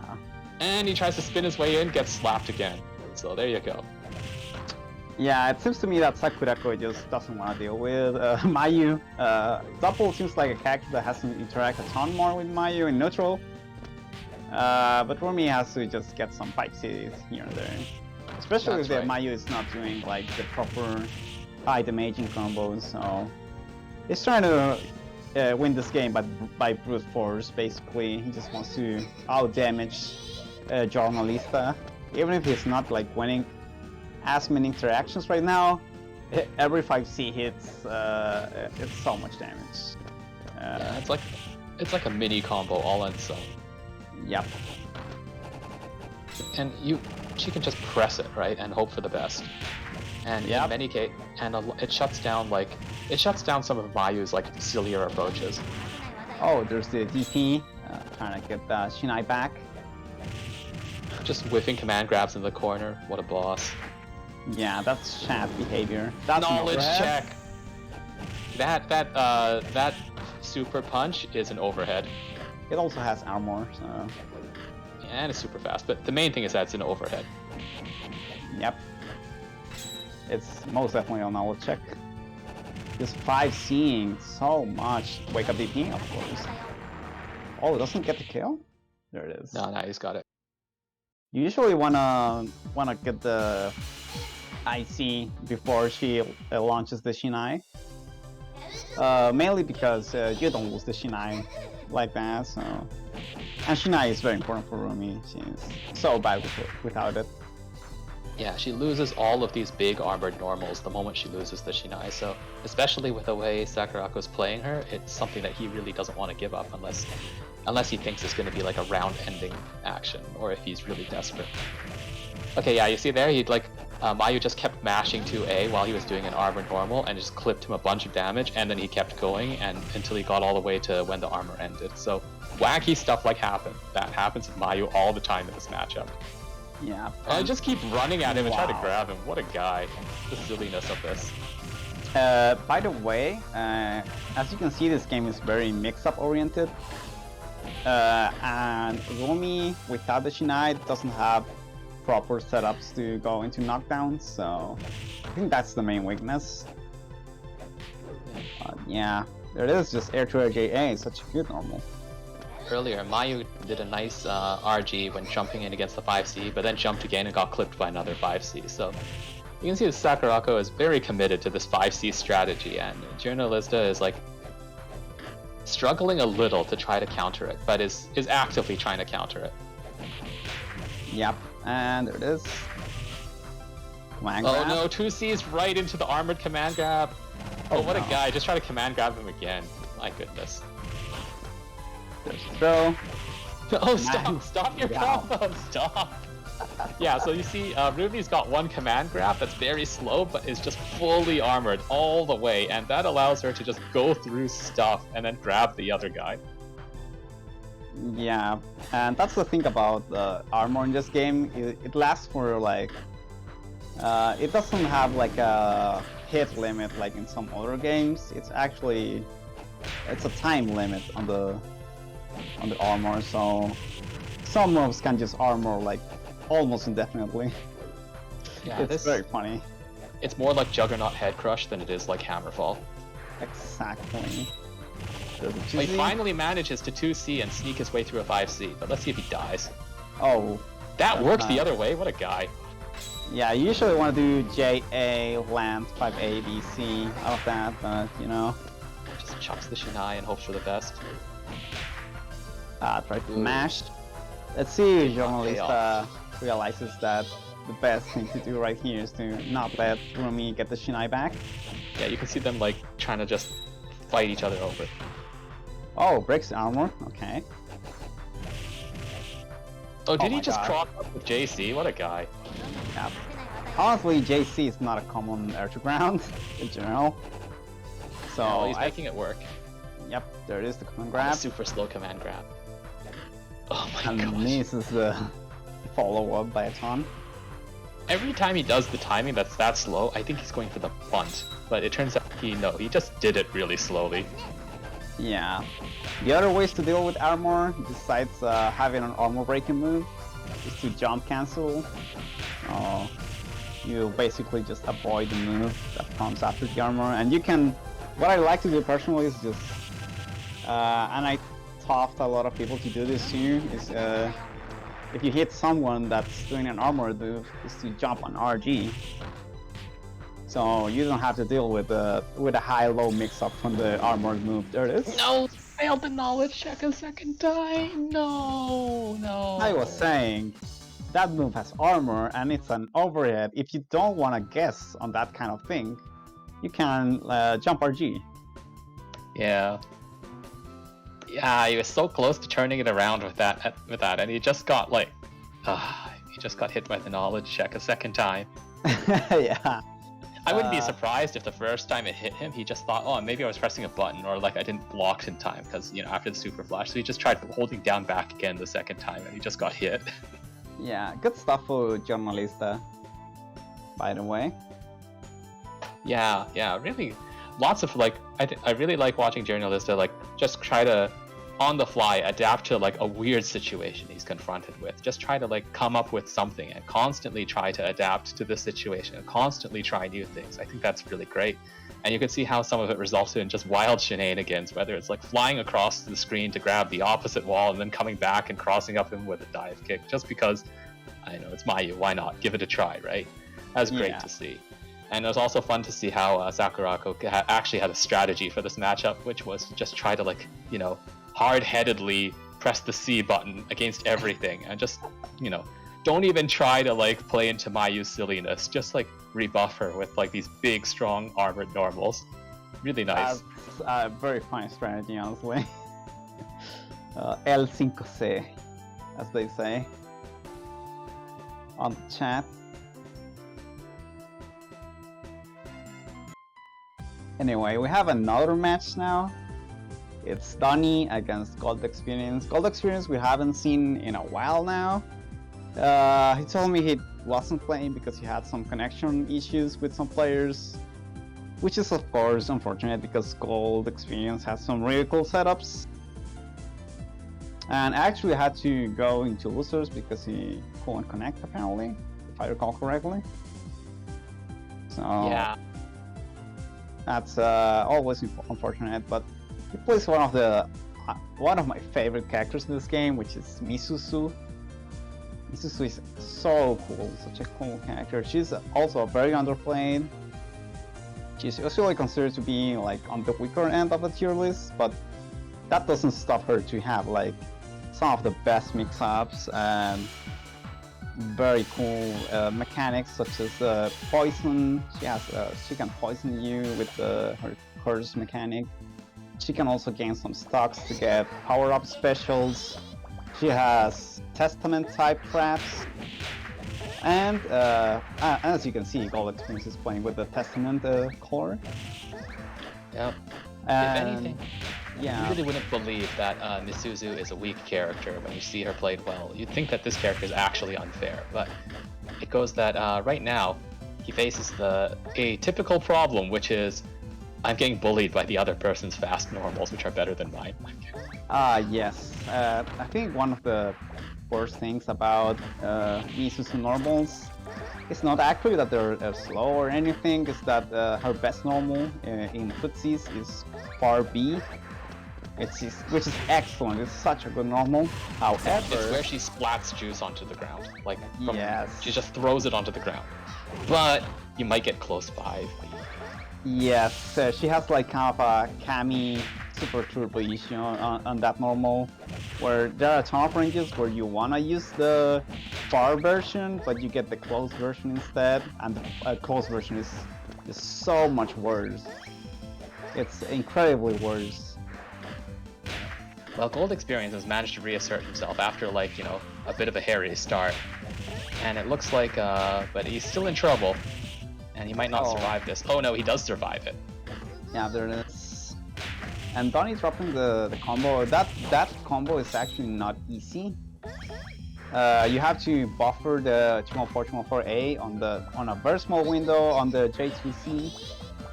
So, oh, by the way, I just realized there are 2 hover dash characters. That's right. That's always a cool thing to see. Although the important difference is that Ayu has actual flight a flight mode she can go into, while Misuzu does not, because, you know, lore, I guess. Yes. That's lore. Yeah. But, you know, what the thing about that flight is that it drains IC, brain force meter, so it's not good to use it so liberally. However, it's very, very good for mix-ups. Oh, great conversion from Gold Experience, and he's gonna get a chance to set up the Oki in the corner. He's already managed one more mix-up. No, he gets supered out of the corner. No. Yeah. Oh man, I want to play Misuzu now. Oh, again. Anyway. Oh, there's the level 3. Yeah, I just use it to try to get Ayu off his back. Yep. Oh! Tayaki's right into the snowball. Oh no! The anti-air Chirumiru. That Chirumiru is so good. Yeah, the 2B of Ayu's is very unique, you know, it basically is completely ineffective against people on the ground. If they're standing next to you, it might just go over them and not hit them, but it's deadly against people who are in the air. Yeah, it hits on a very good angle, like a 90 degrees angle, so... Yeah. By the way, apparently the game just broke. Oh no. Fucking amazing. There we go. We're back. Yeah, let's hope that Gold Experience gets a chance to, now that he's gotten a chance to warm up a little bit, he's able to do his things. Yeah, I wanna see the Misuzu things. They're kinda hard on Ayu, admittedly, but you know, let's see if he can do them.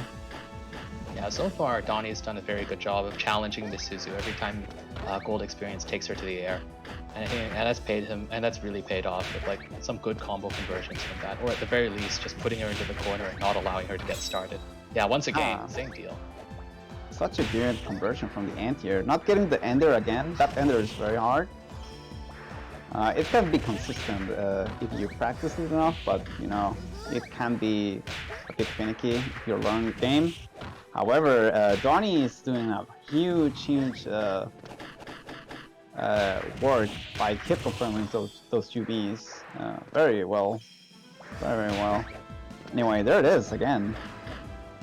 Yeah, the 2B is just like killing gold experience. He just, every time he tries to move towards her in the air, he just gets 2B'd right out of the air.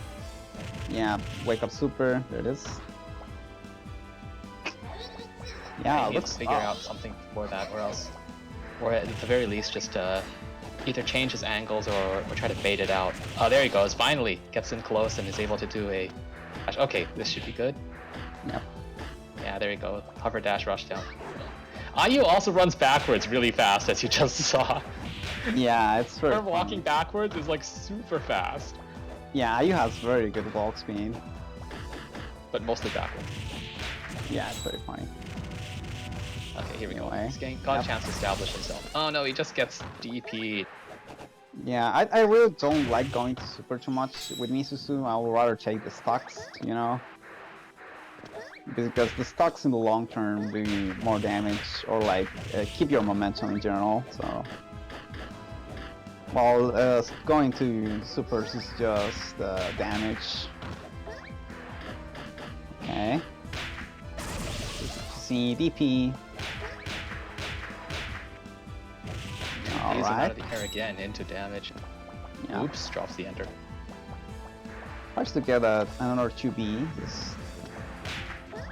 What Gold can try here is to, like, again, those far 5Bs are very good in neutral, so there is the quadruple overhead. Ah, air tech out. No, he just mashes 5A right in his face. Yep, too much pride. And the potato. Potato. Okay, just Oh, cars. snipes him. Which way it's gonna be now? There we go. Yeah, one thing which I've noticed that Gold Experience doesn't seem to like doing much is that when they're far away from each other, he doesn't like to set traps. It might be because he's scared of Ayu's 236C, where she just zooms at you at super speed with invulnerability. Yeah, and it's she's a fast character in general, so it's kind of scary to just fuck things on the screen. But now he's getting himself established. He's able to set up. Oh no! It's the second time where he tried to lay the book and he just got wake up DP'd. Yeah. Okay, he's got Testament trap up right now. Let's see if this. Oh no, he got hit. Never mind. Oh, another anti-air. Okay, now gets the ender. Finally. Yep. Very well. And there's the JBC, 5 Yeah, the hop down, rush down. Yes! Wow, nice. Oh no! Okay. Oh yes! Wake up super, doesn't use the IC to keep it safe. And there's another hover dash. Should be that. Oh! Drops the super, but there it is. 1-1. Tight fight. Very tight fight. Good to see Gold Experience is like getting back on his feet, being able to figure out some ways to take the fight to Ayu. Not getting bullied around by the 2B and by the air approaches quite as much. Yeah, oh, there is the close B to far B. Just small 2-piece combo to stop the hover dash. Tries to do jump in RG against the 2B, and that actually worked, but couldn't turn it into anything. That's plus. Ayu has so much tools to keep the pressure. So yeah, the walk forward 5A of Ayu, as Becky would call it, the handshake meta. Yeah, it's most definitely a handshake. GG's shake from hand. Yeah, it's very strong. Yep. Oh, no conversion from that airhead. That's quite sad. The trade. No, tries to lay the book again, and again gets hit by a wake up DP. Okay. Anti-air. No tech trap though. Okay. Oh, what? What? Yeah, I just whipped the J2C. I see. Yeah, he just face planted himself. Oops. Still manages to take the round though, and he's entering this possibly final round, stocked on resources. Gold Experience is already in the corner and on the run. Ah, there you go, turn around. Okay. tries to get ahead, doesn't get it. Yep, there it is. If you get the hit, then you lose the poison, so... Okay, stacks out. Oh, nice cancel. That's a fast input. And Misusu with a ton of resources too. But He has everything he needs to make draining. something happen. Slowly draining the VIC.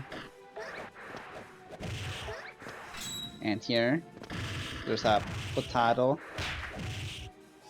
Oh no, no, no, no, no, no! Oh, thank Did goodness. you shake my hand? This is good damage, but drops the combo. Good block on the hover dash, but goes for a single high into a low instead of the Finally, double the high. look pays off. Doesn't get DP'd in the face. Yeah, There we go. overhead. Yeah, it looks like he just went to, let's just keep re-dashing at him and let the little hits pile up. Oh my god, that JP cross up. It's so good. Match point for both. These are the protagonists from Canon and Air. Oh, it's quite fitting for the last game, last round. Okay. RG to A, excellent. Let's see. Okay, going for the... Oh, it doesn't get the instant air dash. Damn. He's still got lots of resources. Yep. Are we gonna see the FM in this round? We might see it. Okay, has a stock, has 2 meters. Oh Ah, no, you he have- got flipped! Oh, there it is. No. Great match. Oh my god, so close. Very, very good match. I was not disappointed. Yeah, it was. I feel like if this was a 3 out of 5, then things might even have swung Gold Experience's way, because you could see that he was doing a very good job of adapting to the matchup. But every time he got clipped, it cost him dearly. By the way, Boost, what do you think of this match if I told you that Donnie could get a hitbox instead of playing on keyboard? Really? Well, I would first of all say that maybe Gold Experience should consider a hitbox, because maybe it might help with some of those inputs that were dropped. Because with the hitbox, you don't have to deal with digging around inside the corners of your square box joystick.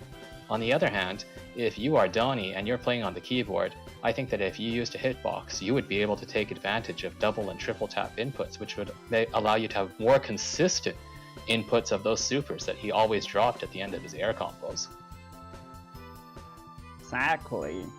And being Donnie being a keyboard player, if you play on keyboard, then I very much recommend getting a hitbox, mainly because it's the price is very close to an adapter, because PS4 adapters for keyboards are very, very expensive.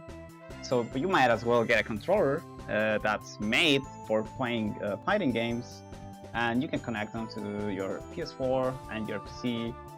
And in general, just hitboxes are like a great controller. I very much recommend them. I really want to get one soon, so. And a ton of really strong players use them, so. Yep, and no joke, if you already play on keyboard, you mostly already know how to play on hitbox, and you'll actually get the benefits of being able to do certain styles of input, like sliding inputs, double tap and triple tap. They're actually quite difficult to do on keyboard because of all the keys that are crowded around you, and then they become quite easily doable on the hitbox. The other thing is that if you are a person who really likes your keyboard keys and knows about your different switch types, you would realize that arcade buttons are actually linear switches. And if you like linear switches, you should get a hitbox. Incredible. Anyway, we're having another match now.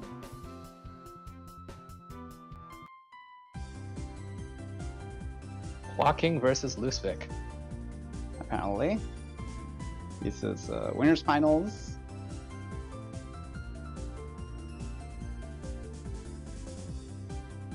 So Joaking, who has that really terrific, very clean, very stable, very, very ideal, very very optimal style. Like it's the kind of style that a wiki would teach you how to play Akiko, versus the sheer madness of Mayu. Yes. This is quite conflicting on this matchup because Akiko, again, needs to be in the air. Mayu has easily one of the best anti-air DPs in the game. They're air unblockable, very fast, so quite annoying. In general, Akiko wants to play very patiently against characters that can anti-air her, like consistently anti-air her, so just to wait for the BAC and get just one opening and just kill Mayu from that opening. In this case, let's see if Joaking just goes for that patient play, tries to anti-air, maybe not engage with the anti-air GPs, and while Lusvik has to force Joaking to start moving, so it's and they can both play a very patient game in general. Yeah, certainly one of the challenges that Mayu faces in this one is that although Akiko doesn't want to allow Mayu to push her around, what with the very good DP that Mayu has, it goes that Mayu also does not want to get into a situation where suddenly she's blocking JBs from Akiko, because once you start blocking from JBs from Akiko, you're probably going to get hit at some point, and it's going to cost you dearly. And it goes that even the JBs and her other jumping normals are so huge that Mayu's meterless DPs actually can't reverse them. So Mayu gets just as stuck as anybody else does once Akiko scores that hit. So Mayu has to be very active in trying to force the issue with Akiko. But Mayu is also faced with the same problem that many other people are, which is that her air normals are just not as good as Akiko's. If they both are in the air, they're both not at the same level, or Akiko slightly above her, Mayu is going to lose to her air normals. Mayu's got to take the initiative and try to stay above her. Like that, yeah, there you go. Right? You see that if he's able to get into the air first, then he can stop her from being able to just JB like an idiot, right? And get her way. Yeah. And now Mayu's... Oh wow. Oh dear. Oh dear. Mayu tried to jump out of the corner and got clipped by 5A. Yep. Now she's paying for it with eating 3.5k damage and OG. Yeah, a big part of that left-right on the corner is that it's quite easy to see actually with characters that have good wake-up speed, like Isuka. But if you have a slow wake-up speed, it's just so much harder to see. And of course, Mayu being one of the slowest wake-up speed in the game. If not the slowest, just because Kano exists and she takes a whole second to wake up. But yeah, it's very, very hard to see that mix up with Mayu.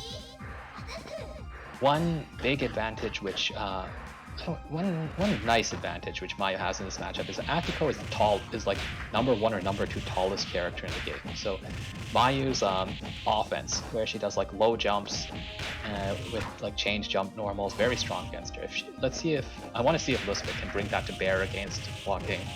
Yeah, make that weakness. A. Yeah, and make that weakness actually play out. But right now he's still having a hard time getting himself established. And Joaking just mashes him out of the corner. Okay. EXCP. Away from the vacuum. Yep. Okay, just blocking the patient from Joaking. Oh no, this is death. Yeah, ouch. He's done. Oh no. You saw how much damage that fish into BIC 5C was. It was that alone was over 1k. That was brutal. And there was still so much in that combo, so really hard to survive that BIC Akiko combos. Yep, and there's a clean hit. the 2A. Yeah, he opts to not do the rolling chain and instead try to get Oki by just doing a 2C. Kinda worked. Yep. But he's There got it to is. like... TP. Oh, Abade 5A. Yeah, he does it again.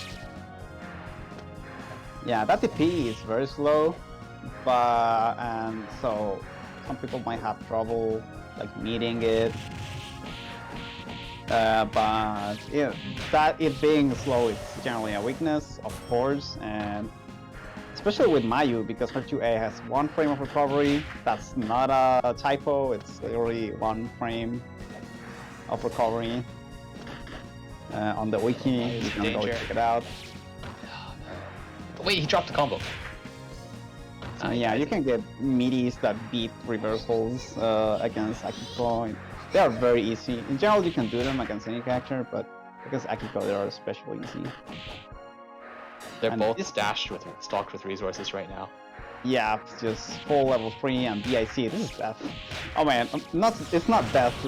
I'm being hyperbolic right now, but you know, that's I a mean- drop combo, but it was 5k.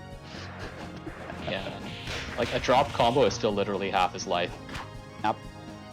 No, Lusvik just doesn't quite have the punish on that DP. I think he's like on his way to the right idea about it, but he just doesn't have...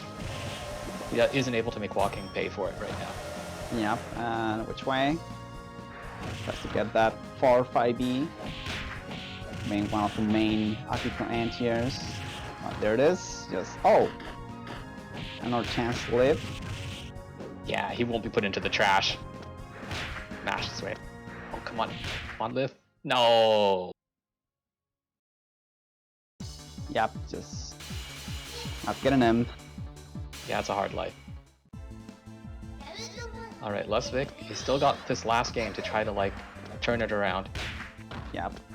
This is a small reminder that Lusvik is definitely just graduated from beginners, so he was graduated last month from beginners, and Joaking is definitely one of the best players from South America, so it's a very, very hard match for Lusvik, not just because of Akiko, but because Joaking is also a very good player, so... There it is, the DP, no punish. Lusvik is making, yeah, he's making the 2C into Oki strategy work well. The return on each one is very low damage-wise, but he's able to just maintain his momentum. Yeah, it's a very good strategy against some characters. Yeah, come on, finish it off, finish it off. No, it's a lie. Didn't kill. Oh no, no, not like this, not like this. Joaking really likes doing these comebacks. Oh, he's gonna do the car Akiko super, isn't he? No, he's not. He's not gonna kill, so... I get. Wake up, people. Yeah, the attack that comes from inside the fog. Yeah, car super, use it as an ender to basically just kill. Because at that point the combo is super rated, so it doesn't do too much damage, but it's the only way to keep the combo going. There it is. There's the 5Bs. Ouch.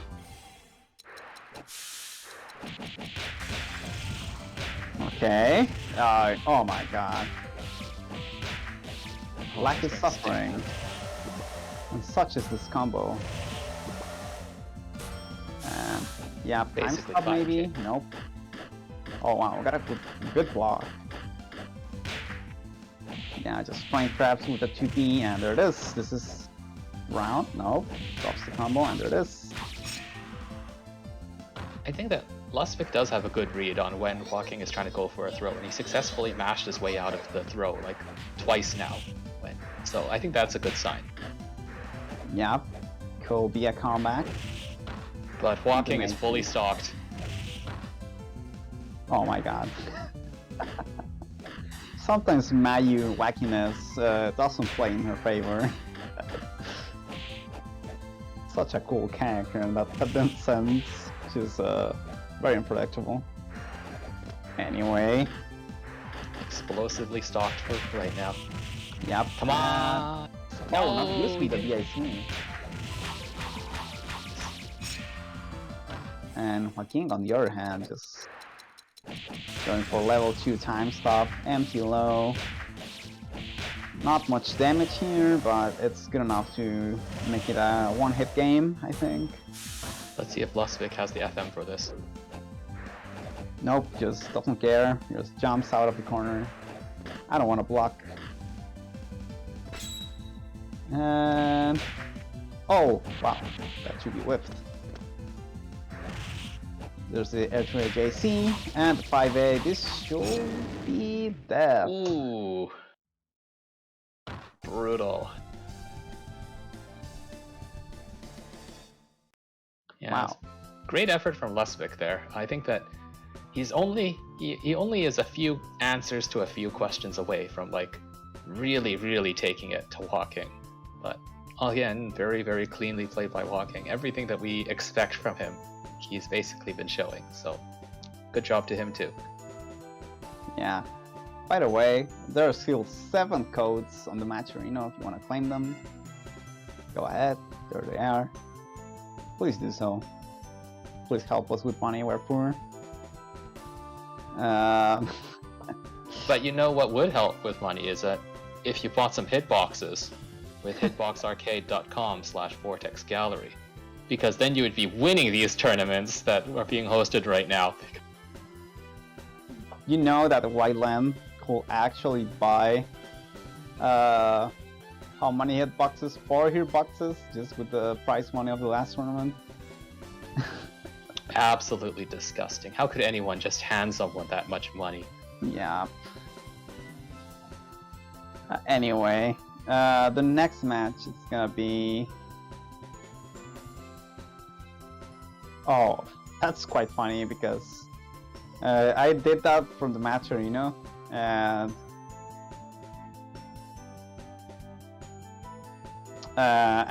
Salasio sent me a DM to tell me, hey, tell people to me that there are some 7 coupons, and I didn't read that, I just did it from my own.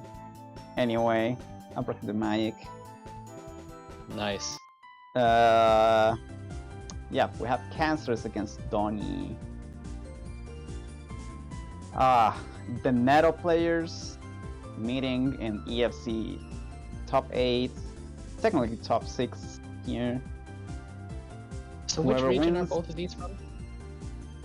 Donnie is from Chile and Canceris is from Argentina. Right. But as you were saying, Yeah, so they're both like the main Neto players from South America, or at least from the SUD region, and they're meeting in EFC now. That's pretty cool, and with widely different characters too. Canceris basically picked an almost bottom tier character, while Donnie is just playing a top 4 character. Both characters are very proper for Neto players, I guess.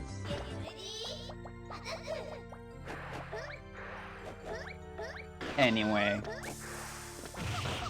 there it is. Yep, the R2G. Wow, what a confirm! Doesn't get the full combo, but I really like that air hit JB into 2B. Anyway, we are starting really good with Donnie here. Okay, just EXDP. I don't care about your mix-ups. But you should, because IU can actually get safe jumps on them. There it is, the CC launch. Okay, doesn't get the super. Such a clean round from Donnie here. And this is so close to being an IU round, but Canceris doesn't want to give up. Nice. And just stares Canceris' corpse with the crouching IU. Nice face plant. And the trade. Such a good trade. See? Goes for the counter carry. Very easy. There's a EXDP. Oh no, what a mix. There it is. Just the staggers again. Tries to go for an empty low, but Canceris ready with the 5A. Let's go with the empty low again. Yep.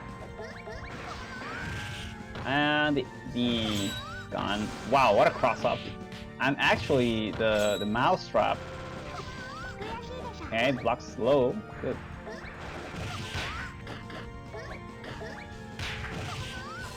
There to a JB to JC.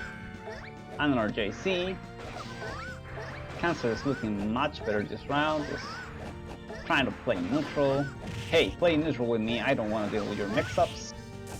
There's the anti-air DP. And okay, no IC. Yep, just EXDP whiffing. So close to an IU game right now. Donnie with the staggers. GG's shake my hand. EXDP extremely fast. Yep, just handshakes and the throw. Canceris is sticking with Makoto.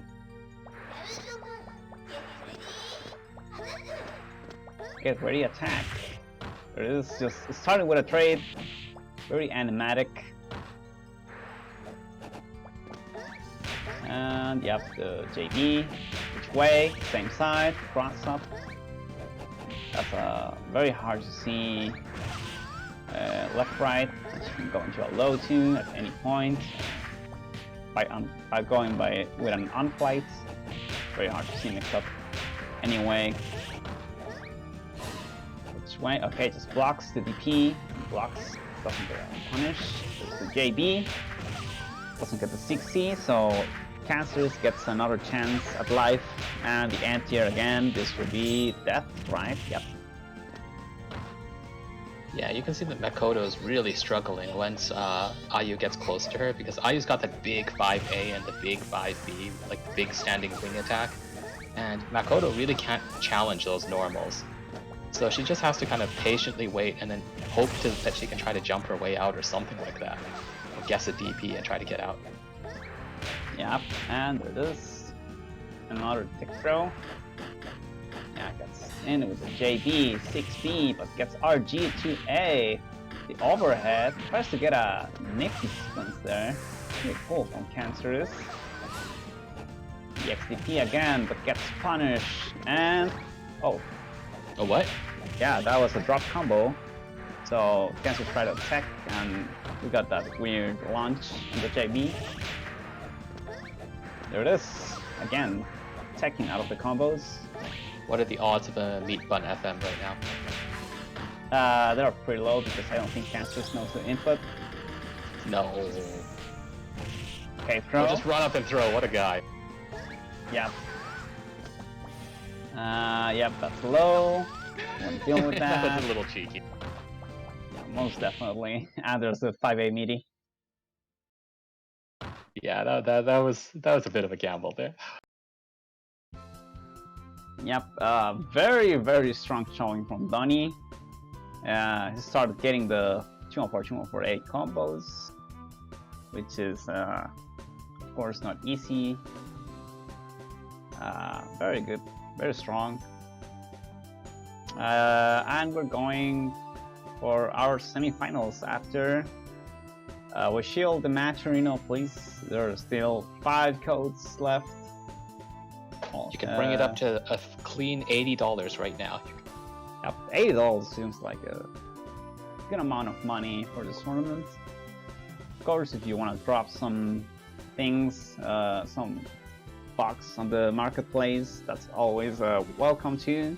You can also support the artists from the that are making the mugs, that are making the shirts. And at the same time helping us with the pot prize. But we're quite happy with this result so far. There are 4 codes at this point, but yeah, pretty cool. Yes, we're going with semifinals.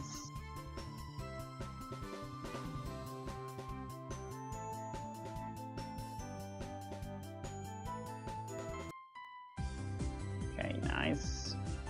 We have Donnie against Sakurako Oomuro. And these are two players from very different countries. This is Brazil against Chile. And also, I don't know what the PG stands for. We have some real problems with some PG players. I'm not gonna drop names, but some of them have some wild takes.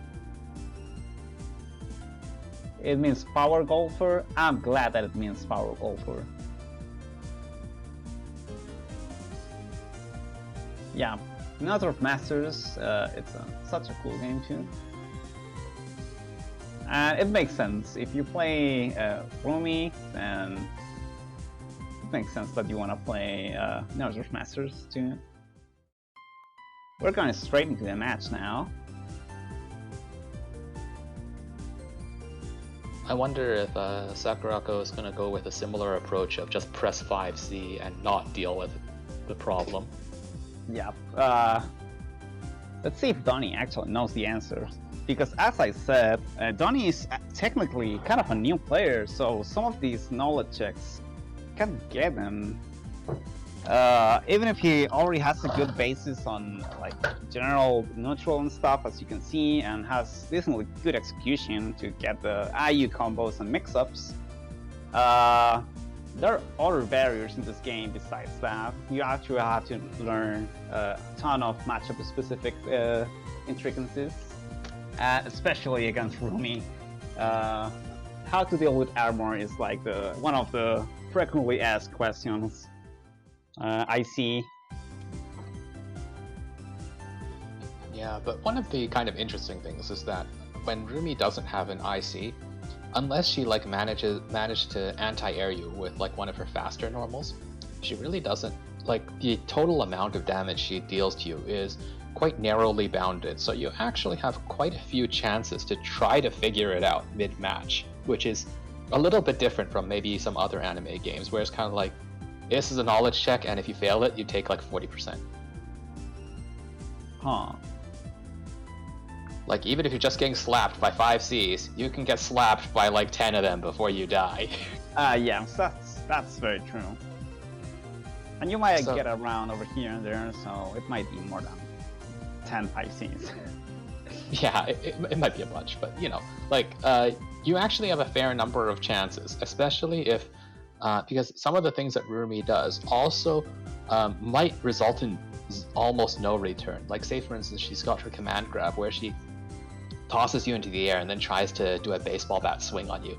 And if she just screws up the baseball bat swing, she basically deals you 0 damage. So you get another chance to try to figure out the answer to the question. And for that reason, like, you sometimes have a surprisingly large number of chances to try to get it figured out right in the middle of a game while you're doing it live. Yes, and the main one is actually jump RG, as I said before, and that's pretty much system mechanics. So if you're familiar with system mechanics, then armor shouldn't be that much of a problem.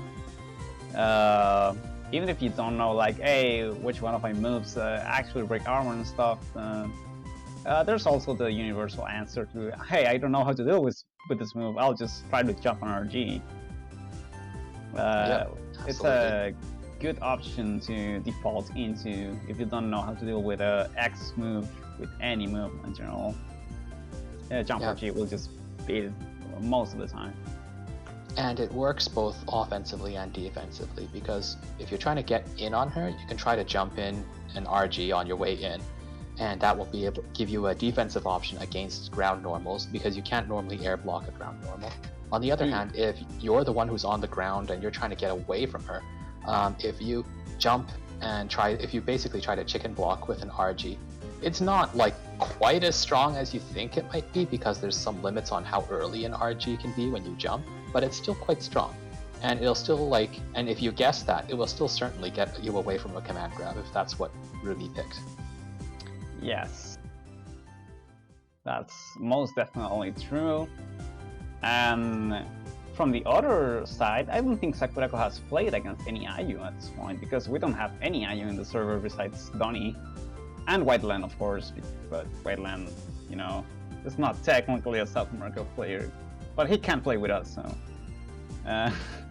He's an honorary SA member. Yes, honorary SA member.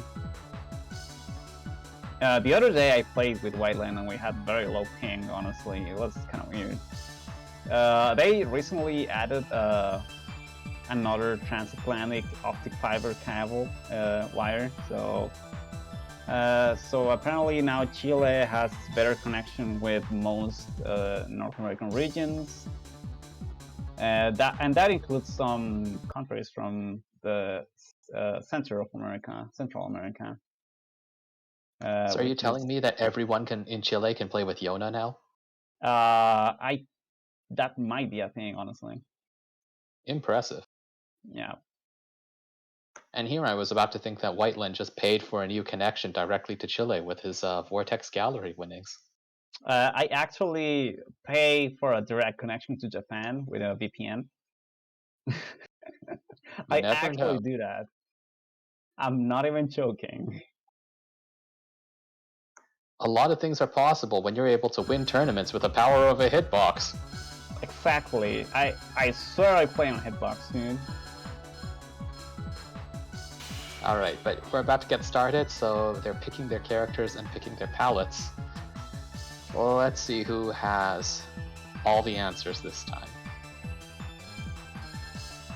Or at the very least, let's see who is hard-headed enough to ignore the answers. Exactly.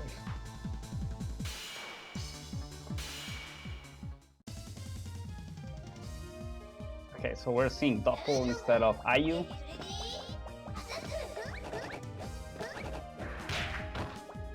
Yep, and Donnie. Get fed. He's just gonna punch his way out with no Shinai, who cares? Yep. And Ayu actually has some weird properties on some of her moves. 6C, if I recall correctly, has a guard point even, so... Oh, it doesn't get a tech trap. You actually want a tech trap with JB since it's more active than JC. One thing I wonder about is that, so Sakurako has a very consistent conversion on air-to-air hits, but it doesn't do a lot of damage, and I wonder if that might be a problem in this matchup. I think it could be a problem because Ayu's damage is just so high. And she can definitely out-damage a ton of characters. Wow, I didn't even know that. Did you just punch her out of super? That's so good. Yeah, that's definitely a Doppelmann moment. Okay, and we're going for the... Yeah, which way? So hard to see. No punish on the super. Tries to get a JD here and there. There's the anti-tier 2B. No death, but this is definitely a mix-up. Blocks and the air-to-air JC. They're both trying to get an air-to-air. There it is. The JD wins. This is JB against JC moment.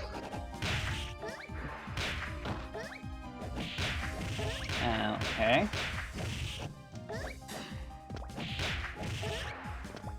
Okay, there's the anti-tier again.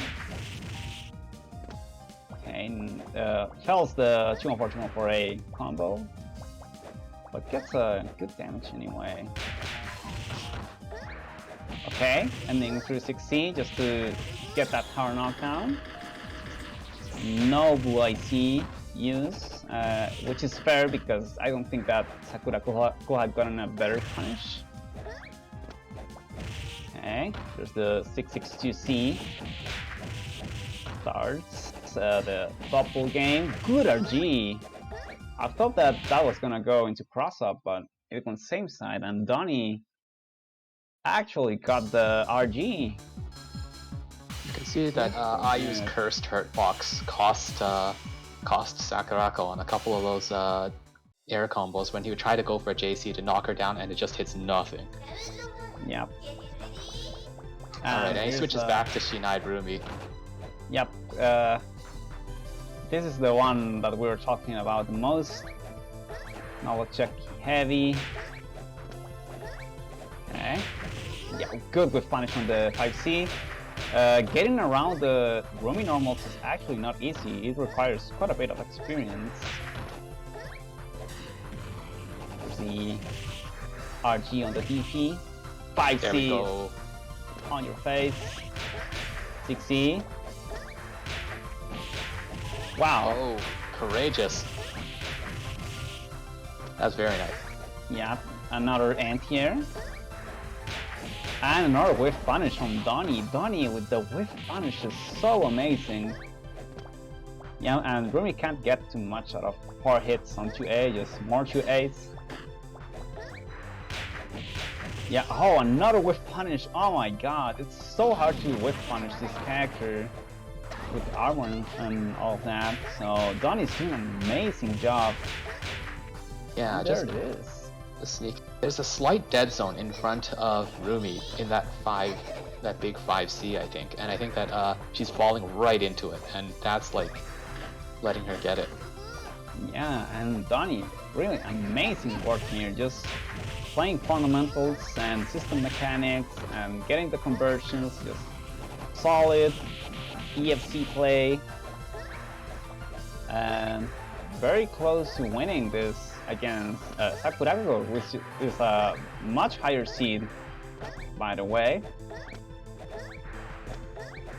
Okay, and just the JC.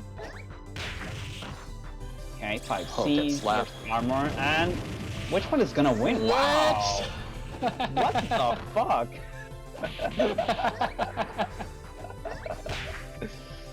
Okay. Yay, that's EFC, baby. Incredible. But Sakurako is like getting it figured out. He's not just trying to ignorantly push 5C. Nah, he's gonna get it back. He's gonna get it back. Oh, no anti-air? It's so hard to anti-air that JC. Yeah, if Donnie let Sakurako get the momentum now, he might lose the whole set. Because he's pretty much adapted at this point. And there's the 2A. Uh-oh. So a huge shout out to Sate or Sate for the raid. There's the air combo. Not quite finished though, he gets out. Yeah. Yeah, you can see Sakurako starting to figure out the timing for the C normals to make it so that way they don't whiff, or at the very least, they're a little less exposed to punishment. And there it is. Oh, tries to block and with punish again. Doesn't get the 6C, but gets an anti-air 2D. Goes for the level 3. And Oh no, it drops the combo. Sakurako with a full BAC emitter, almost full at this point. Okay, half of the BAC. This is not looking good for Sakurako. Wow, Totsugeki! Nice. Death. Oh my god. Really nice work by Donnie. Yes, I very much enjoyed that match.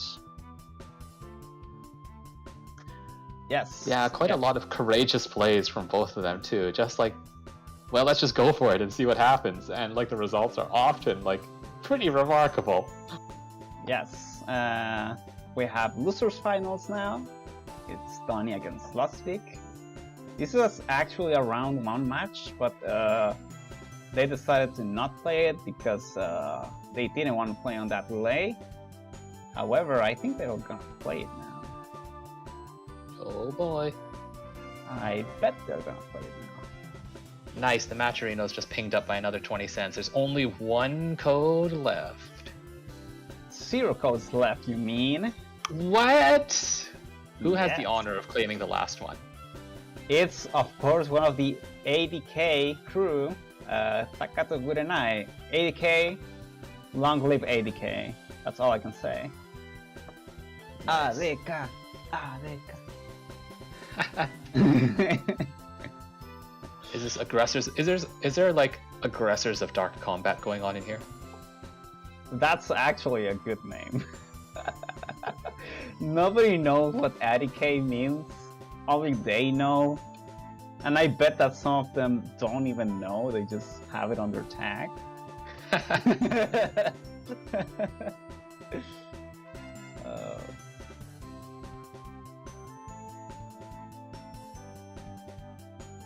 But Yes, I think this is a good chance to see some good EFC. We have Donnie against Lusvik. I think they're gonna test. Please let us know if they're gonna test or not. Okay, they're gonna test. I think it's a good chance to talk about how Donnie could get even better with a hitbox. You don't say. Yes, I do say. Well, if you watched Donnie's play over there, you notice that on one hand it was really great how he, first of all, just stuck to his guns and did his air dash pressure and sometimes adjusted the timing of it slightly in the hopes of being able to catch his opponent's 5Cs and make them whiff. However, he still suffered from some of the same combo drop problems that he had in the previous match. Combo drop problems that he might not have if he was playing on a hitbox. Incredible.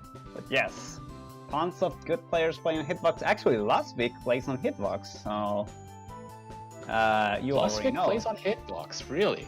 Yes, so if you want to be here in losers finals, well, maybe you will want to be in grand finals, you know, but if you want to be here in this spot, you might as well get a hitbox. Indeed. But yes, the winner of the AFC NA bracket, I mean NA Europe bracket, was also a hitbox player, so we have a ton of hitbox players on these like obscure games. Anyway, Buy hitbox, make top 4. That's all I'm getting out of this. yes, that's pretty much it. So this is a matchup of just cursed hurt boxes that's going to happen here, and it's going to be really funny to like see who's actually able to like all kidding aside, who will actually like be able to convert their combos properly today.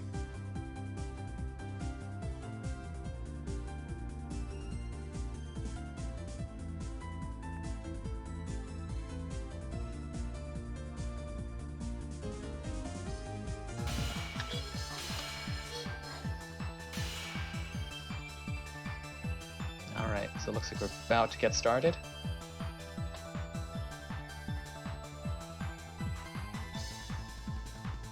Yep, now we have IU on player 1 and Mayu on player 2. We're finally seeing this match. Okay, there it is. This first of 3, just like winner finals, so yep, much harder to anti-air this character with her low jump arc. So let's see if Donnie is gonna get all of those 2Bs again. Air to air JB. Nice. Oh yeah. I wonder if IU combos are a bit harder on Mayu. I haven't tried them, but they might be a bit harder. Oh, amazing spike. Lusvik is definitely doing shenanigans right now to make it difficult for Donnie to just 2B him out of the air. Yep, and if you play against a Mayu that plays like this, you might want to go for more air clears. It's usually very, very good against wall flanks. Oh my, you saw the dropped combo there from Lusvik as a result of the IU hurt box, but what happened is that then Donnie air teched, and he air teched right into the dive kick, and he got hit anyway. Yeah, as you can see, I think Donnie's dropping some combos on the anterior hits. Yep, there it is. Yeah. You might want to cut those combos a bit, just to be a bit more consistent. Yeah, this seems like if you don't practice combos against Mayu, this seems like a hard matchup. Otherwise, I'm pretty sure that IU wins just because set play is already very good for IU and it's even better on Mayu. Yeah. Okay, this should be the same combo with the corner, so no problem. No, honest drop. Wow. Nice RG exchange there. Yep.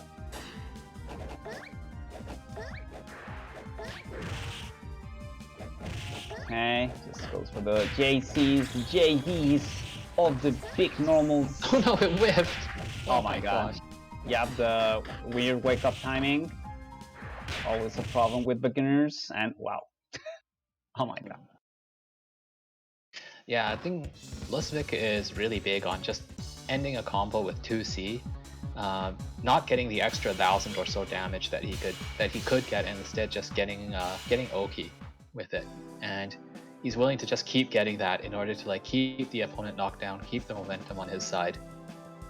Yeah, you know, I think that's showing one of the things that what makes this game kind of similar to Guilty Gear actually. Is that the main game is basically just short, medium, heavy into a hard knockdown move, and go for Oki after that, and then all of the rest of the things like complex combos and stuff like that, it's just an expansion from that. So as long as you can do like that basic sequence into a mix-up, then you're fine. So I think Lusvik is just playing basic, but very consistent, which is the word, and it's definitely what he needs now. I know he dropped the combo with the BIC. It probably could have killed. Yeah, one other thing is that you can see that Donnie, when he tries to use the DP, it just doesn't work against Mayu, because Lusvik is often, if he's in an Oki situation, or like that, he's dropping directly on him with a vertical jump. And I use, you know, Scimitar Dragon Punch does not cover that area, so she just gets hit. Yeah, it's for me it's so unusual to see Mayu beating so many anti-airs, because I also play characters with very big anti-airs, and I don't see them lose as often as I'm seeing now. So maybe trying to go for more air-to-airs would be a good idea. But yeah. Oh, that almost was a huge conversion for Donnie.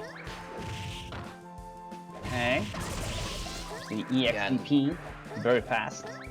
Lusvik jumping around and going nuts with dive kicks and the wall dives, playing very much like the CPU, in fact, which everyone hates, but which is working very well because Donnie hasn't figured out how to stop it yet. Yeah, and unfortunately drop there because of the spike. There's the air JC, anti-air 2B. Yeah, there we go. Yeah, it's very nice. It's very nice. Okay. Oh, Lusvik gets 3 to make things even. I agree. And he's got the full BIC, so you can do mega shenanigans. Yep. Oh, and now Donnie is not trusting his 2B hits. Okay. Yeah, I think he's gotten dive kicked too many times. Or rather, wall dive too many times. And there's plus. Yeah, just a bit too far to get the 6C. No punish on the EX ball. Donnie slowly getting the momentum back and knowing where to position to anti-air this character. However, if Lusvik wins this round, it's such a momentum shift. There it is. He does. Now Donnie has to win 3 games in a row. Or not. Maybe. Well, the first game. Let's see if they're gonna continue. I'm not sure if Donnie didn't realize that it's versus 3. Yeah. Get back in here, Donnie. We're not done yet. Yeah, Donnie might also be a bit tilted for the spike, so I think taking a small break will be a good thing. Okay, Donnie's hosting again. All right. Yeah, I mean, very near the very end of that final round that we just saw, Donnie actually scored an anti-air 2B, and he could have closed off the round if the combo didn't drop. Yeah. And that was super unfortunate. I was like, oh, my heart went out to Donnie at that moment because that was just, ugh. Yep, and there it is again. Alright, they're back. Once more.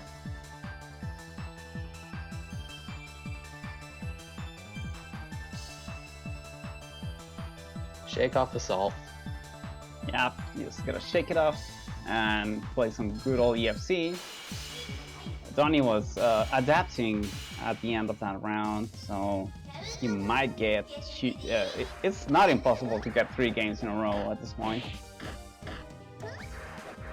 Also, I just realized that Lusvik palette is just Brazil, Brazil's colors on the flag.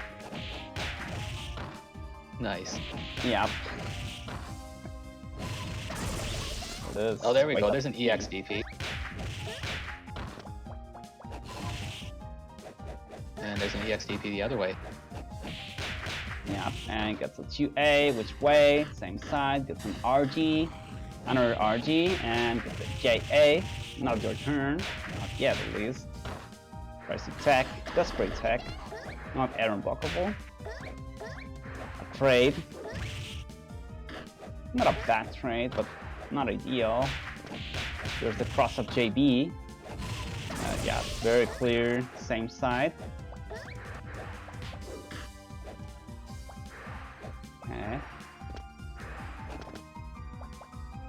Yep, just walking around. Just run at it, give it a try. Yep, good RG there we go. 5E. And there it is, just neutral, double overhead, into kill. We have this is a terrible situation for Donnie because Lusvik is entering this decisive round fully stocked. Yes, just full BAC, 3 meters. However, Donnie is not shenanigan. far. It's not far from it. Oh, tries to get an anti-air. Super. Maybe flex that lead a little bit too much. Oh my god. No. Oh no, a spike. Oh no, a spike. Mash hard, Donnie. Mash hard. Yeah, mash 5E. Let's just mash as hard it. as you can. Come on, do it, do it. Mash hard. 5E as hard as you can. Put your soul into it. Exactly. Okay. Oh no. Yeah, honestly, I understand. Don't worry, Donnie. I get you. I don't blame you, honestly.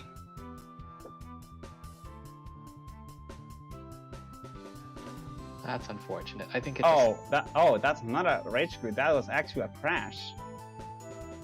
No. Let's go, South America. Alright, okay, so what's the ruling on this? Since his computer just exploded. And clearly it was a situation that was good for Donnie, right? Like, he was like right in the middle of like starting a big combo. Like, he... I'll let Thalassio decide this one. Yeah, I don't know what the ruling is, yeah. so... I will say though, that while we wait for Thalassio to make a call, someone else, you know, we are at a solid $80 for the match arena. Yes. So... and by the way, someone posted the EFC South American Discord in the chat. I want to say if anyone wants to join, please do so. If you're from Brazil, if you're from the south of South America, or just anywhere. If you want to join and hang out, you know, it's a very familiar place. Everyone is nice.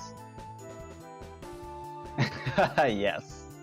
It's a nice place to hang out, and if you want to learn the game, of course, we have a ton of really good players, really good players too.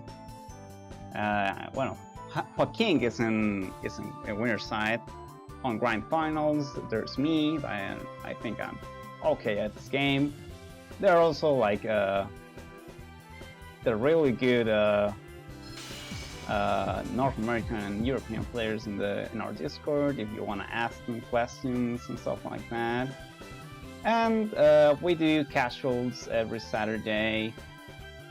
They're pretty early, but you know, they're open casuals, so if you want to join, please do so.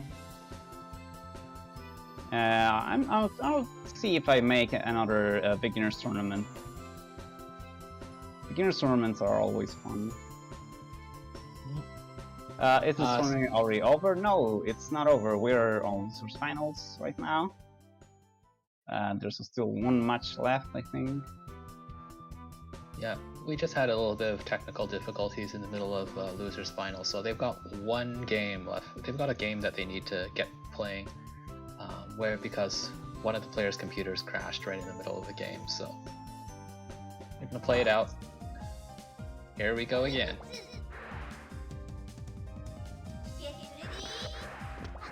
Okay, there it is.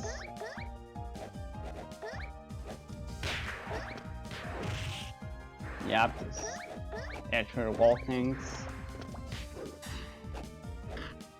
Yeah, there's the 6B.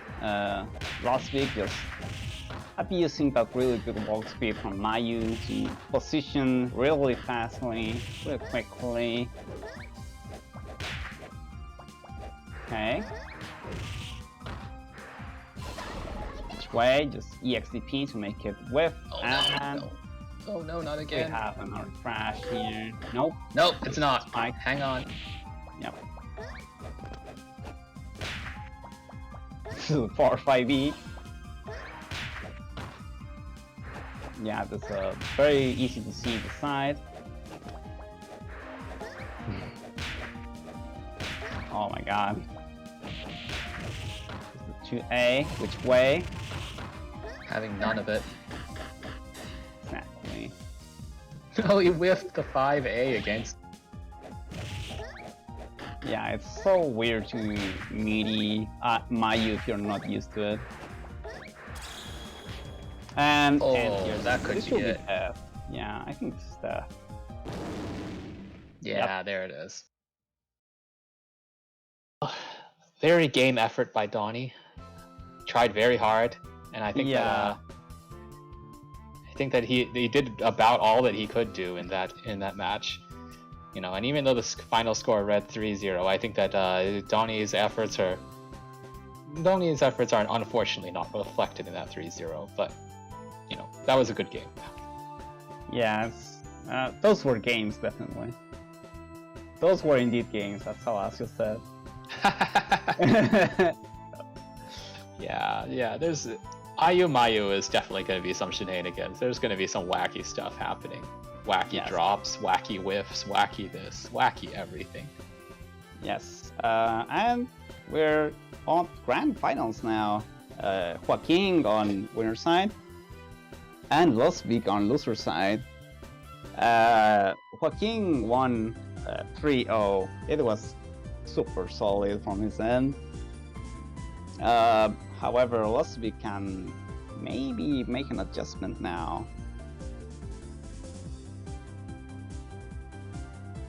But I think so far, Joaquin hasn't lost a game in the whole tournament, so like not even a set. I think maybe a round here and there, but not a single game. Yeah, his Akiko is hard to beat.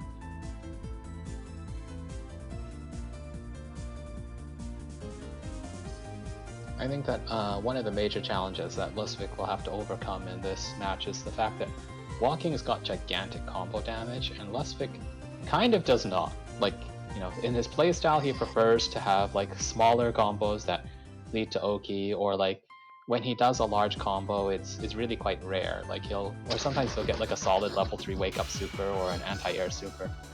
But he's gonna need to basically win often, like the encounters that they have in neutral, or win often on the mix-up that he goes for in order to be able to do this. I hope that his antics are prepared, that are ready for this, particularly against Akiko's DP. I would hate to see him get blown up by that for free.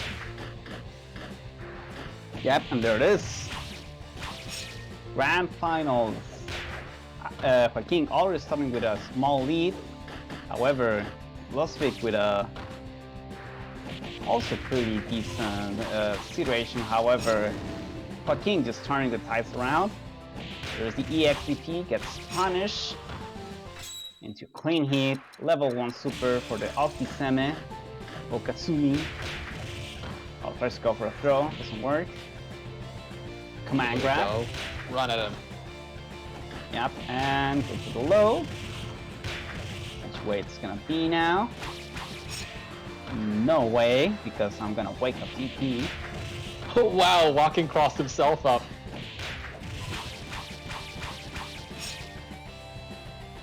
Okay. Maybe trying to get an anti-air here and there with from Joaquin's end. No, let's go for the air to air, and it doesn't work. Lusvik with the momentum again, and this could be. Oh no! No! He doesn't Yes, punish. yes! And No! Drop super. Oh my god! Oh, there's spaghetti everywhere. Oh man! There was like 3 separate drops that Lusvik did, each of which could have won him the round. No, not like this. Oh, and winning a round is so hard against this Akiko. She can get the momentum back so quickly. She just needs one hard knockdown. Her neutral is not good, but her pressure and her mix-up are just so crazy. Okay. Yeah, goes for the double low. Yep, good throw. Which way it's gonna be? Just meaty to A, another tick throw. Yeah, it drains the rainforest meter with an extinguisher. Yep, just goes for the full JB hits. And Lusvik with a good challenge. Just cashes out the level 3 super right now. Yep, and just trying to go for JC doesn't work. Lusvik with a really good momentum shift. Is that what Lusvik was trying to do before? That's so risky, holy cow. Yes, it's not an easy conversion from that common grab. Oh my god. This is a one-hit game. Oh, there it is. There it is. Yeah. That's very close. That's very close. Yeah, I'm surprised that Lusvik's conversion for that running B command grab involves dashing over, because that is a lot of instability to the conversion. Yeah. Okay, round start air throw. 5C, super plus on block. It has a jump cancel too, so that you see is pretty much guaranteed. Enter JB. EXDP. Doesn't get the anti-air though. Okay, goes for a really good anti-air conversion. Doesn't get the full combo though. There's a 2A. Challenges the run. Yep, which way? It's gonna go for a same side low, cross up mid, and now goes for the up jump. No anti-air now. That hit from behind, and this is such a cool combo. This is such a cool conversion. Nobody drops it. Yeah, big drop, but I love seeing that conversion from the backward hit DP, and this is huge damage too. I think that combo is cool as hell, but I also think I get mad as heck when I get hit by it because it's so unfair. I get hyped. Well, Lusvik is keeping it real close. No, Wow. no. This is death. Yeah, it is. Okay, Joaking just with a sizable lead now. Halfway to taking the tournament. And there it is. Another high damage IC combo. Into a time stop maybe? Nope. Doesn't use a time stop. Which is fair because Mayu doesn't have great reversals with the RF. So Wow, jumping out and challenging with JB out of the corner, that was really cool. Yep. Okay, just getting those rising JBs over and over again. There they are. And tech drops with JB too. 2C, which way? Same type mid. There's a 5C. Okay, which way? Same side. Now goes for the quash jump. Again. Oh, good RG2A. There's to go those air tours again. King. Okay. Single high into Oh, awesome! Yes. Okay, wow, good knee. Yeah, get him! Definitely using too much meter, Who cares? but yeah, nice. The morale boost is worth it. Yeah, it feels so good to hit a level 3, so... EX Rekka. Yeah, time stop. Just training that RF. Doesn't get the full conversion from JB. Oh, goes for the low. So hard to block those mix-ups. Oof. Okay, EXDP. There's the throw. Which way? Same side. All of the overheads. Now which way? Good defense from the Lusvik. However, it's just one hit away from dying. So overhead. Tries to get maybe a wake up throw or something like that. There's the DP.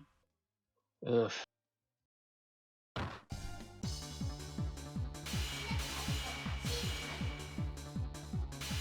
I think there's a lot of good ideas by Lusvik in there, and also, and he's keeping it quite close.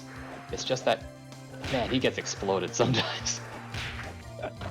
Nice.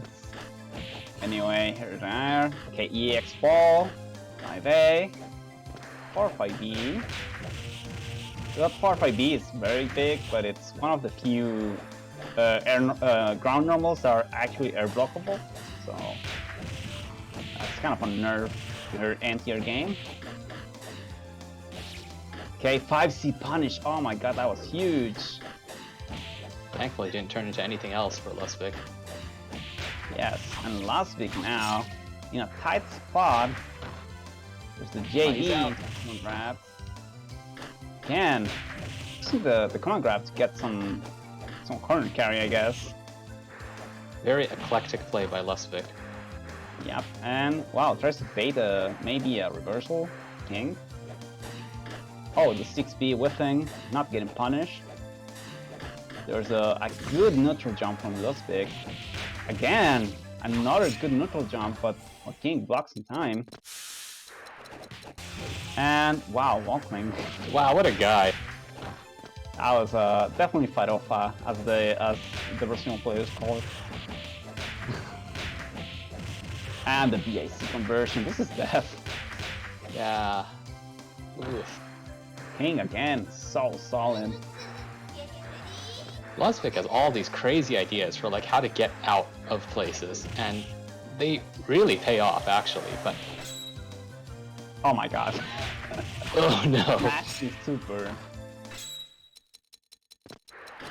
Okay. Which way? Same side. This is across him. Yeah, good read on a King's end to go for a DP. Which way? Cross hunt. Clean hit. That's gonna be now. Just tries to respect full block on the JB, and there is one hit and too low. Oh. Okay. Wake up throw. Come on, Lusvik. Yes. Lusvik, come on. Oh no. It's cool to death. It doesn't drop, and there it is. Just yeah, there it is. The tournament winning combo from Juaking wins Vortex Gallery for EFC South America without dropping a single game. Congratulations to Joaquin. Congratulations to Lusvik too. Played really well too. Congratulations to Donnie. Honestly, being impressive in bracket. Everyone who joined and played, thank you for coming here to play EFC. Thank you to the people that are watching, to the people that are donated to the match arena, the people that retweeted everything. Everyone here is so cool. Thank you for being part of this community. Thank you, Boost, for commentating with me. And of course, thank you, Salacio, for the stream. And the Vortex Gallery team in general. Such a cool tournament. I'm glad that this community got here again. I said it at the beginning of the stream, I'll say it again. This is a small community, but we are very dedicated to the game. And I'm glad that we could have 2 slots yesterday with the NA and Europe, and today with the South American bracket.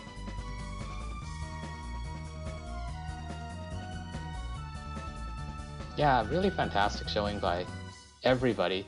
And big thanks to everyone who did show up, to Salasio for organizing this, for Onemi for inviting me for this. You know, I had a great time. I hope you all had a great time. I'm glad to see that all of the Matcherino coupons got clicked. Very nice by everybody. Yes, so yes, that's pretty much EFC at Vortex Gallery. We had a good grand finals, a good winner at the end. We don't have any more events at this at Vortex Gallery. However, I'm pretty happy with the result of this. Yeah. Thank you everyone for watching, for joining again. I think that's pretty much it. I think we have another event now, right? If you're interested in the game, you can join the Discord at that's right there in the chat. That's the South American Discord. However, by going through it, you can also find the global Discord that has NA and Europe. You can find the Japanese Discord too. Those are the 3 main communities from this game. There are casuals every Saturday at the SA Discord. Sometimes there are like events on the global Discord too. I'll try to make another beginners tournament too, if it happens in October, hopefully. So yeah, thanks to everyone, and I think we have to close it now. All right, see you everyone. Yep, see ya.